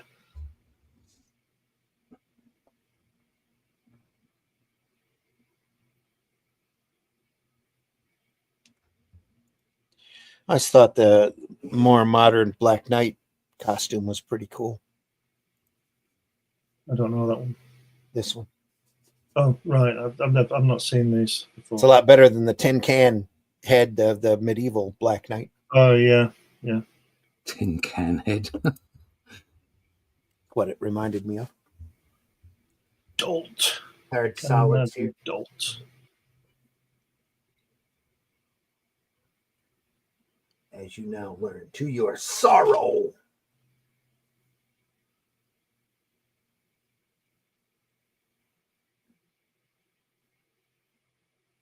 Okay, where is he? Oh, he's falling. Oh, yeah, we'll go get him. Okay.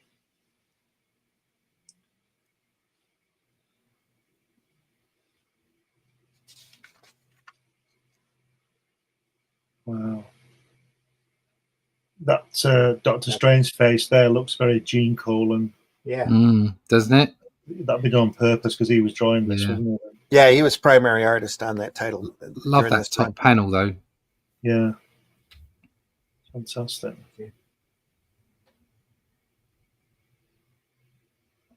It's the Crystals of Conquest, which you can order if you for $5.99 now on AdamandEve.com, but you can't quite use them like that. So look at this top right when he says, "Now I must cast my own unspoken spell of levitation, which I'm speaking about now." Yes. Don't mention the war.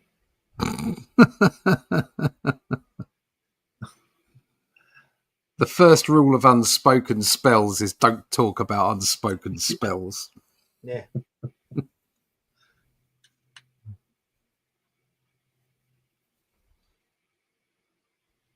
The writing is so good. It's so dramatic. It's like, if it floats in the air, I have achieved mastery over it. If it falls, perhaps a world falls with it. It's like, so dramatic. This is not Look the at hour for rejoicing. Look at the vision there. Bottom panel. All right. Look how big his hand is. How big the backhand is. It's huge. And yet you just don't even notice. It's just, well, we notice it because we're pouring over it. But you don't even notice. Just perfect storytelling. Little bit of Kirby Crackle in there. Yeah. Love those rocks as well. Yeah.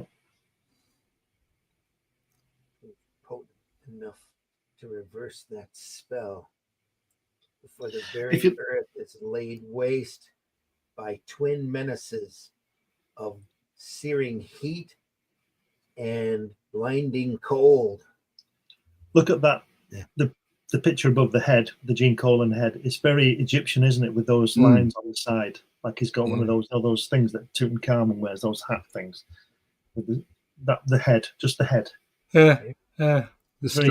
Very Egyptian. Yeah. Yeah.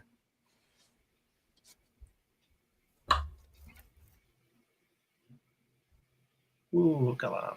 Wow. believe this is the second part of a crossover story that started in Doctor Strange, too, which is why we're really removed from the continuity we were looking at before. I tell you what, in that Doctor Strange magazine, I bet Gene Colan isn't drawing all the others like John Buscema does. Mm. Be interesting to see who inked that Doctor Strange episode then. Maybe Klein did that one as well. That'd be interesting to find out. Yeah, because it was pretty much Klein and Palmer, wasn't it? That was working with Colan. It's funny, you look at something that I'm constantly aware of and trying to skill myself up with is this ability to draw with shadow, but not necessarily putting shadow on everything. Do you know what I mean? It's like John Buscema particularly did this well, is just creating clear figures with lighting, but not necessarily with the correct lighting.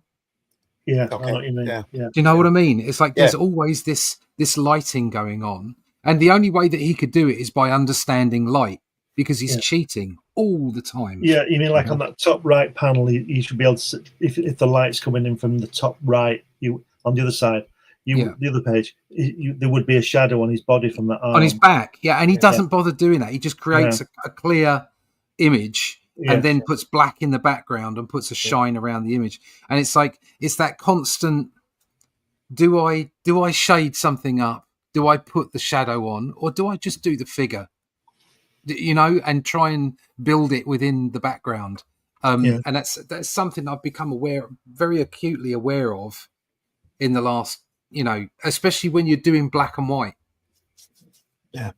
If you're doing color, it doesn't matter so much, because the color can create a lot of the shade if you want it to. Yeah.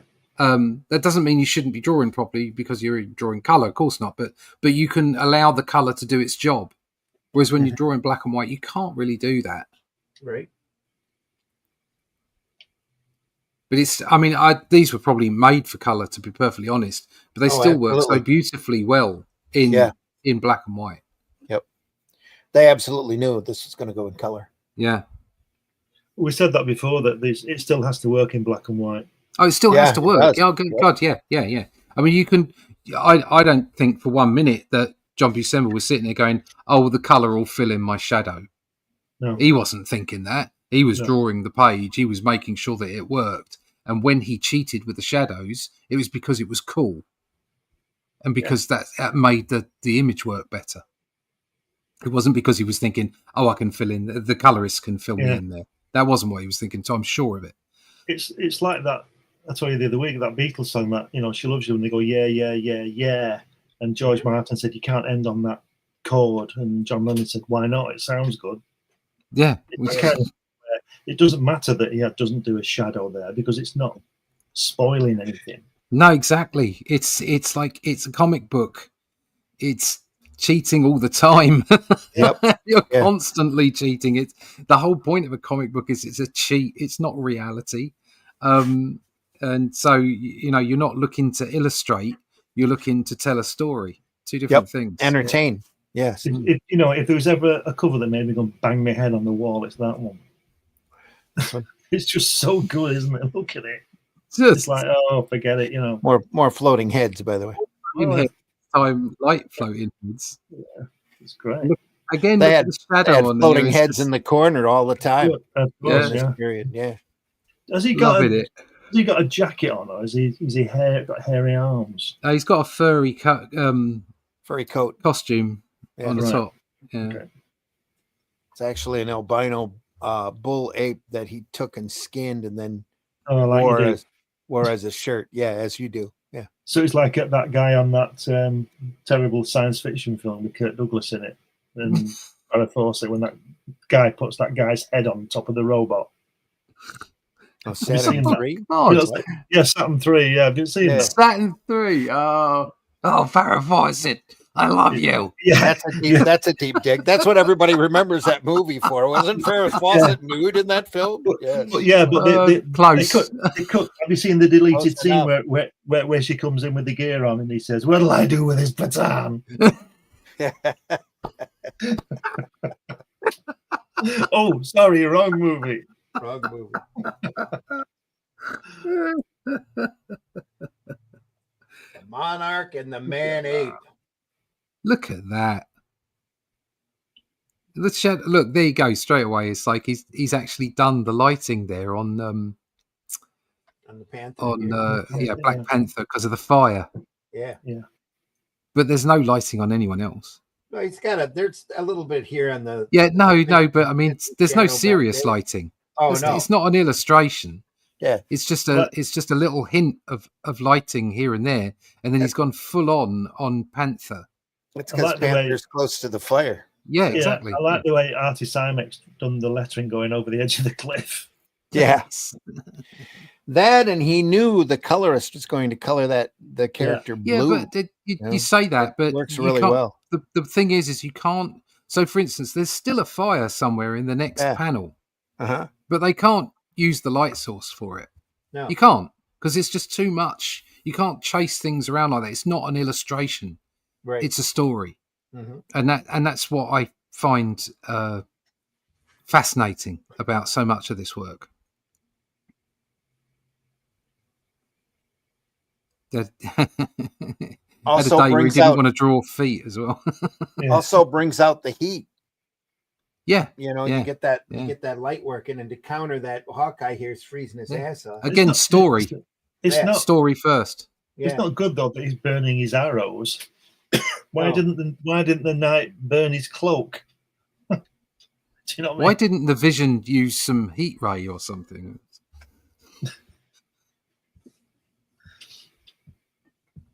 Don't think about it too hard. It's only a comic book. Exactly. Yep. George Klein again, inking. Yes. Lovely work back here. Yeah. Look at that. Oh, that's real Kirby, that, isn't it? Yeah. Lots of Kirby in there. Great Merlin.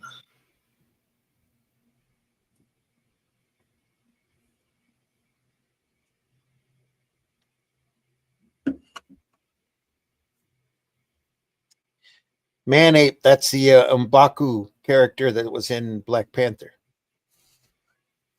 Goes off and has his own little corner of Wakanda. The one that is kind of a Luddite, believes in the old ways. They'd call him Man Ape, but that would have been too racist. This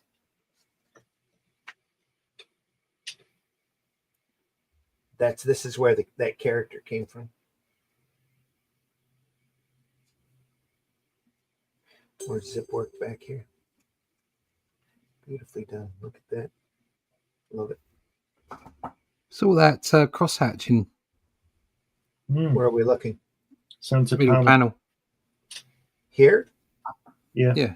That's zip, isn't it? It's all line work, isn't it? Looks like crosshatch. Oh, no, I'm sorry. Yeah, you're right. That's all cross-hatching. I thought Yeah, that was tone work. Same thing back here. This is all line work. That one isn't though, is it? This is Zipatone back here. That's Zipatone, yeah. Here and here. That's all cross-hatching here. Really well done. I mean, I didn't notice it. I thought it was a zip screen. Yeah, it's gorgeous. Yeah. That'll be George Klein doing that, I would have thought. Yeah. Yeah, just fill it in.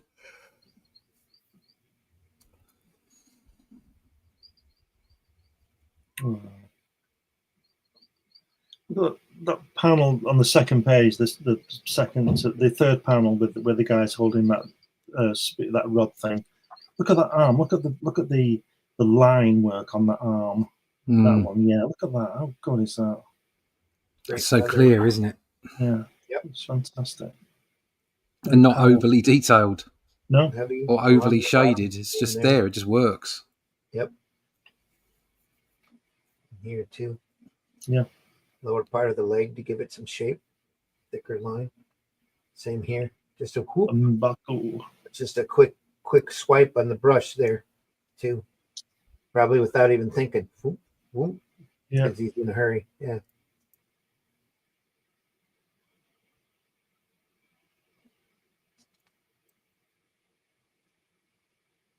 Wow.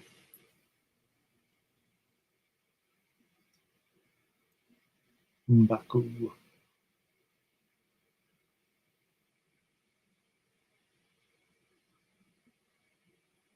That picture there, the bottom where they're sitting around the table, is like an homage to Kirby's first issue he's in, isn't it? Where those people are dancing and stuff. You know, and is it issue 52, FF 52? Look at that. Meanwhile, everybody else is starving. Yeah.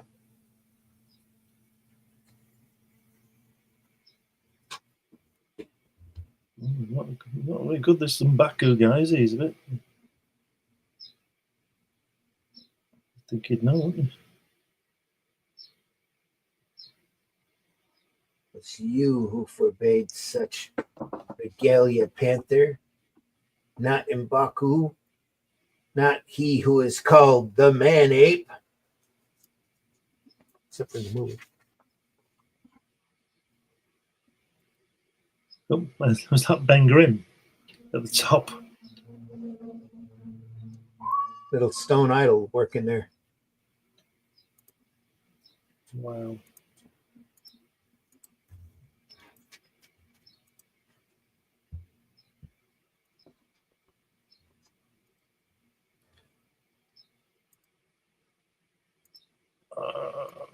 Freedom.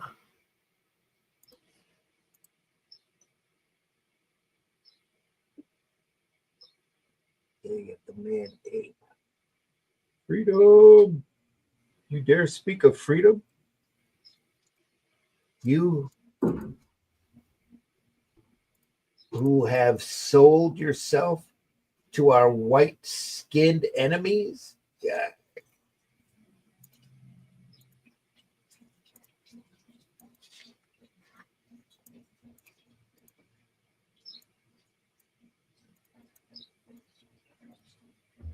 At this point, Panther didn't have his own series.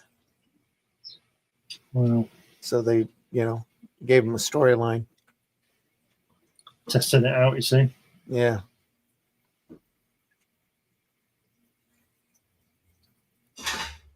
It'd be a few years before they put him in Jungle Action. And even then they did that because they I don't think they wanted to stop the title, but they were when Jungle Action first started, they were reprinting a bunch of old white, really badly done Tarzan ripoff characters. Yeah, then didn't Kirby come back and do the title? He did eventually, but before that, McGregor and Billy Graham had a run. Billy Graham. That's the artist, not the evangelistic preacher. Just had the same name. This should have had a character called the Evangelist in it, shouldn't they? Yeah. Well, that's during the period they yelled at McGregor because he was doing these great Black Panther stories, and they said, you don't have enough white people in your stories. You need to put some white people in. God. So McGregor says, yeah, I can handle that. I'll do that. So the next storyline had the Panther versus the Klan. Oh, very good. Very good. Got away with it, though. And Penguin, the company, Penguin, has reprinted that run of Black Panther books in a beautiful hardback edition. It's really, really nice. I'm sure that's still available on Amazon, but if you want to read all of those stories in a line on a really well-bound format, that's the way to get it.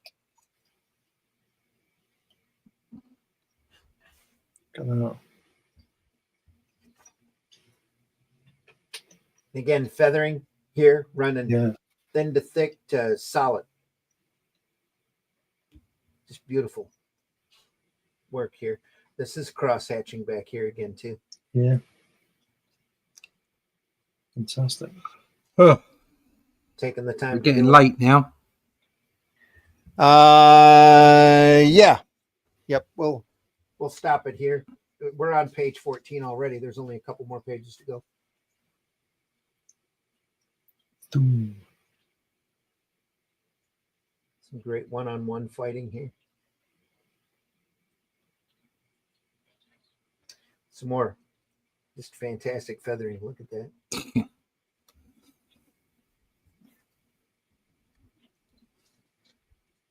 Nice dynamics here.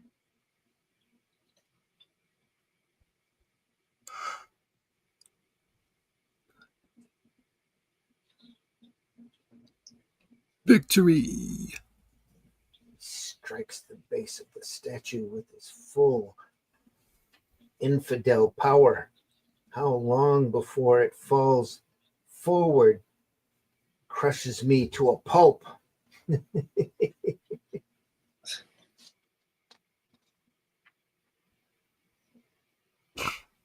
Crack. It's a heck of a crack in it.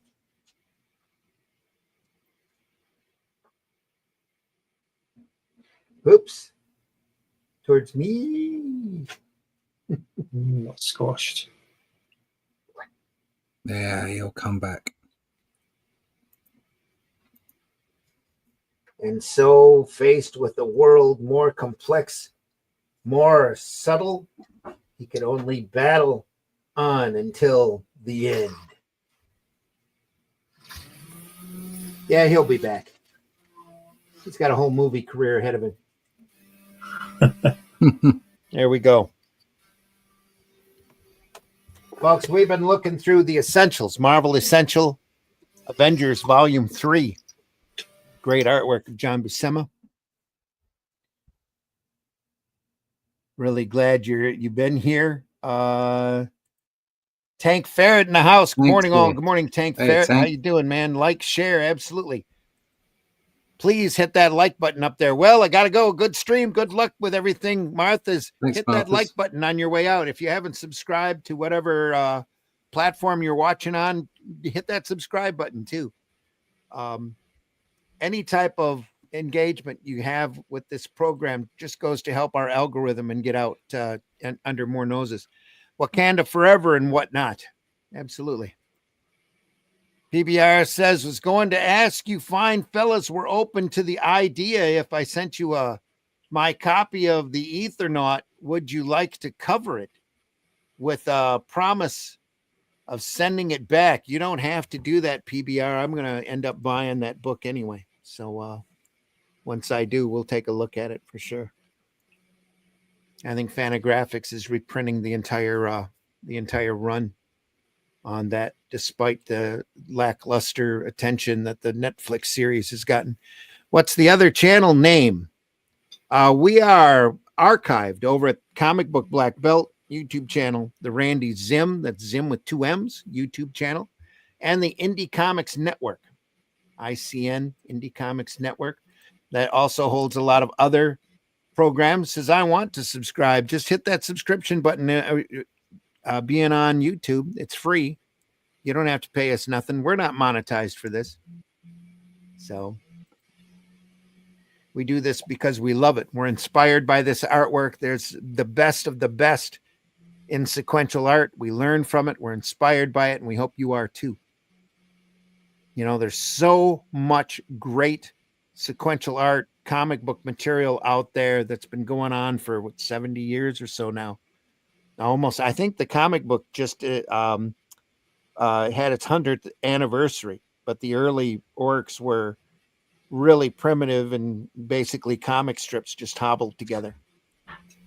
Yeah, I have to say our stream is painfully underviewed.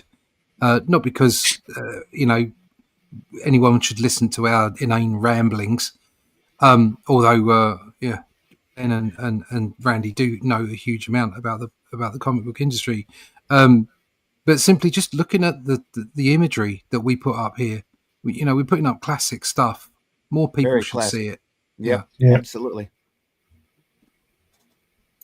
So we're going to be one of those happy finds for a lot of folks out there. And there's a whole archive of this stuff. Holy crap! Yeah. So, and if there's anything out there you want us to cover, Ethernauts is definitely on our list. Anything else out there, make sure you leave a comment in the chat or whatever platform you're watching this on. We will see it and we will take it under advisement. So there's a lot of stuff we've looked at already that are in the archives, and there's so much more stuff that we have to look at. And we'll be doing this until we can't. So all the algorithm tickles everywhere. Yep, there you go. How you Tank PBR says. Tank says PBR. Back at him. Read, enjoy, remember. Yeah. Exactly right. Be entertained by this stuff. You don't have to enjoy modern corporate comics. You just go back and look at this classic material and know how great it was. You know, there's a reason why these sold hundreds and hundreds of thousands of copies when they were out, even millions. We've looked at like Crime Does Not Pay, that was selling 4 to 6 million copies every, I don't even think it was every month. I think it was every other week when that was coming out. Just phenomenal material, folks. Just so much great work out there. And you'd be surprised at how much of it is evergreen. You know, we might laugh at some of the goofy scripting by Lee and Thomas here, but it's all just adds to the classic feel of the material. Just great stuff. Tank says, I find it amazing that the old comics were so verbose without seeming too wordy. Oh, they were wordy.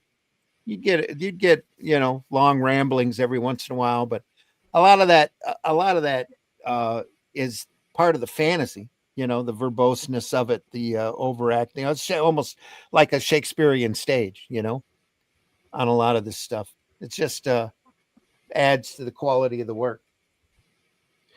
Great stuff, folks. More stuff next week. We'll be back next Friday morning, 5 a.m., looking at some more material, probably Gil Kane covers, if I can get it coordinated enough to get enough samples together to really look at it well. And we'll see how that goes. If not, then we'll have some other great thing to look at. Russ, are you ready to tell folks where they can find you? Yeah. Russ, please tell folks. Yeah, you can find me at russleach.com. Say, you know, subscribe to the YouTube channel over at Comic Book Black Belt. I'm at 949 at the moment, so I'm so close to 1,000. And make sure to go to russleach.com and sign up for the email list for the Atlantean magazine. Issue 3 is on its way. We've got some goodies coming out for the third campaign. Issue 1 and 2 that I've just shown you are available to buy. So if you don't want to wait for the campaign for issue 3, where everything will be available to get, then you can go buy them over at Amazon, Barnes & Noble, Critical Blast, or good bookshops, online bookshops. So check that out. So go to russleach.com and sign up for the email list. Any bookstore that has the Ingram ordering system, you can get our book through. So don't be afraid to have your local bookstore order it for you. Glenn, tell folks how they can find you. Like my mind, all over the place. If you go to Google and put my name in, you'll find lots of things, but mainly on Amazon. Got 12 books on there, science fiction books, JFK assassination, humor books, children's books, all kinds of good stuff. If you go to Fund My Comic, you can find me on there with Hatch. If you go to New Haven Publishing, you'll find me there in the Kirby book, and Amazon with that. So yeah, just all over the place. Just put my name in Google and you'll find lots of goodies. All right. And folks, I've been your host, Randy Zimmerman. You can find my work on Russ Leach's Atlantean. Been writing that for a little while, or any of the Arrow comics that you might find out there. I've probably had a hand in one form or another. So be on the lookout for those. Deeply appreciate you being here. Look for Atlantean 3 campaign from Fund My Comic in the middle of July. I think July 18th is the... That's what I'm aiming for, yeah. That's what we're aiming for, yep. And if we're not done far enough, it might be a week or two after that. But we don't want to solicit or start the campaign until we know we've got a good handle on having the entire book done so that we can deliver it to you in a timely manner. We always deliver.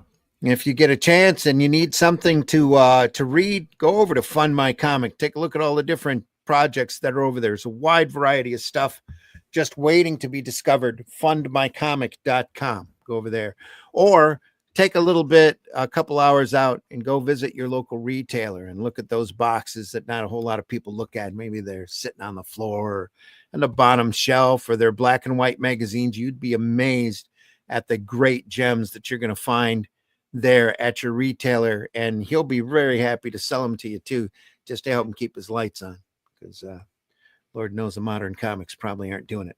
So then, buy alternative and independent comics, especially ours. So much great material out there. Tank Ferret says, Glenn, Pops and I were showing off my Hatch art, fan art not too long ago. There you go. Thank you. Yep. So you should be. Tank says Gil was an awesome dude. Yeah. Yep. Great artist. Great artist. All right, folks, until next time, we do this twice a week, Friday mornings at 5 a.m. for Comics by Night, where we look at great comic book sequential art and stuff. And then Sunday morning, we do Sunday Funnies, and that's at 9 a.m. These times are all Eastern Standard Time because I'm here in the middle of Michigan. But this Sunday, 9 a.m., we are going to look at this great little hardback book. This is Superman from the 30s to the 70s. Wow. I don't think this book's been opened in a few decades, but it's got all the great classic samples of the great classic artists that have handled Superman all the way up through the Neil Adams and the Kurt Swan eras. It's just fantastic stuff. Some really hot stories in here, and we'll be looking through as much as we can here Sunday morning, 9 a.m., right on these same channels. And just to kind of celebrate the fact that Superman movie's coming out in a few weeks, I figured I'd dig that book up, dust it off, and we'd take a look. Siegel and Schuster, it's Mort Weisinger. There's so much great. Carmine Infantino is in here, Kurt Swan, Neil Adams, just some fantastic stuff. Take a look at that. You just turn it to a splash page and show you. Oh, it's all in black and white as well. It's in a combination of both black and white and color, but mostly black and white, just so that you can see the ink lines and enjoy that. Look at that great work. World War II Superman. Lots of soups coming up. That's on Sunday Funnies, 9 a.m. Folks, thanks again for stopping by. We'll see you again soon. Be kind to each other. Try to be more social on those antisocial platforms. You'd be amazed where a kind word goes goes a lot farther than bitter trolling, I assure you. And if you love comics, tell people you love comics. Talk positively about comics. Go up there and post your favorite comic. Again, go through your collection, find the stuff that you love, and show it off. So the world would be a brighter, happier place if you did, and you'd give people some entertainment options that they might not be aware of. Just like today with the Doctor Strange superhero stories. Some just phenomenal stuff out there waiting to be explored. Tank Ferret says, whoa. Says, make mine indie. And Black and W for the win. I'm biased. There you go, Tank. Absolutely. It's great, great stuff in black and white. All right, folks. Take care. We'll see you soon. We have a word of the day as we're going out the door. And I can't guess what it is. We love you. And we're so glad you're here. And tell your friends. Like Russ says, we are underviewed. And we're showing off some great stuff here. Everybody should be watching us. So do we want to do Mexican or Appalachian? Appalachian. Appalachian it is. Hi, y'all. It's time for Appalachian Word of the Day. The word of the day is miniature. One miniature on top of the world, the next day something happens and you're not.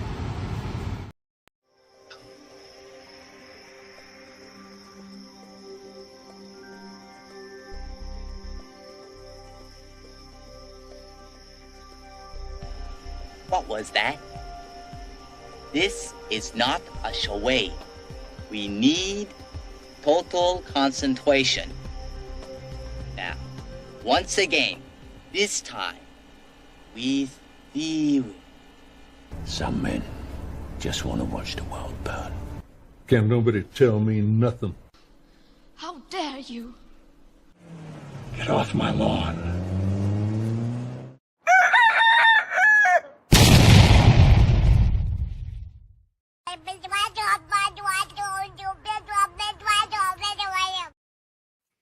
Absolutely.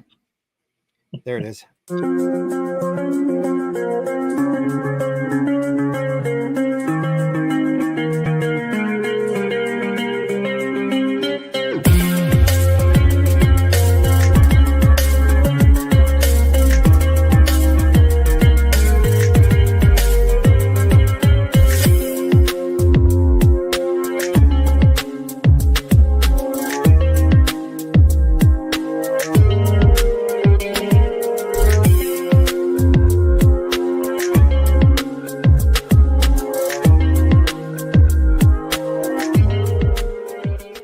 Fucking damn it!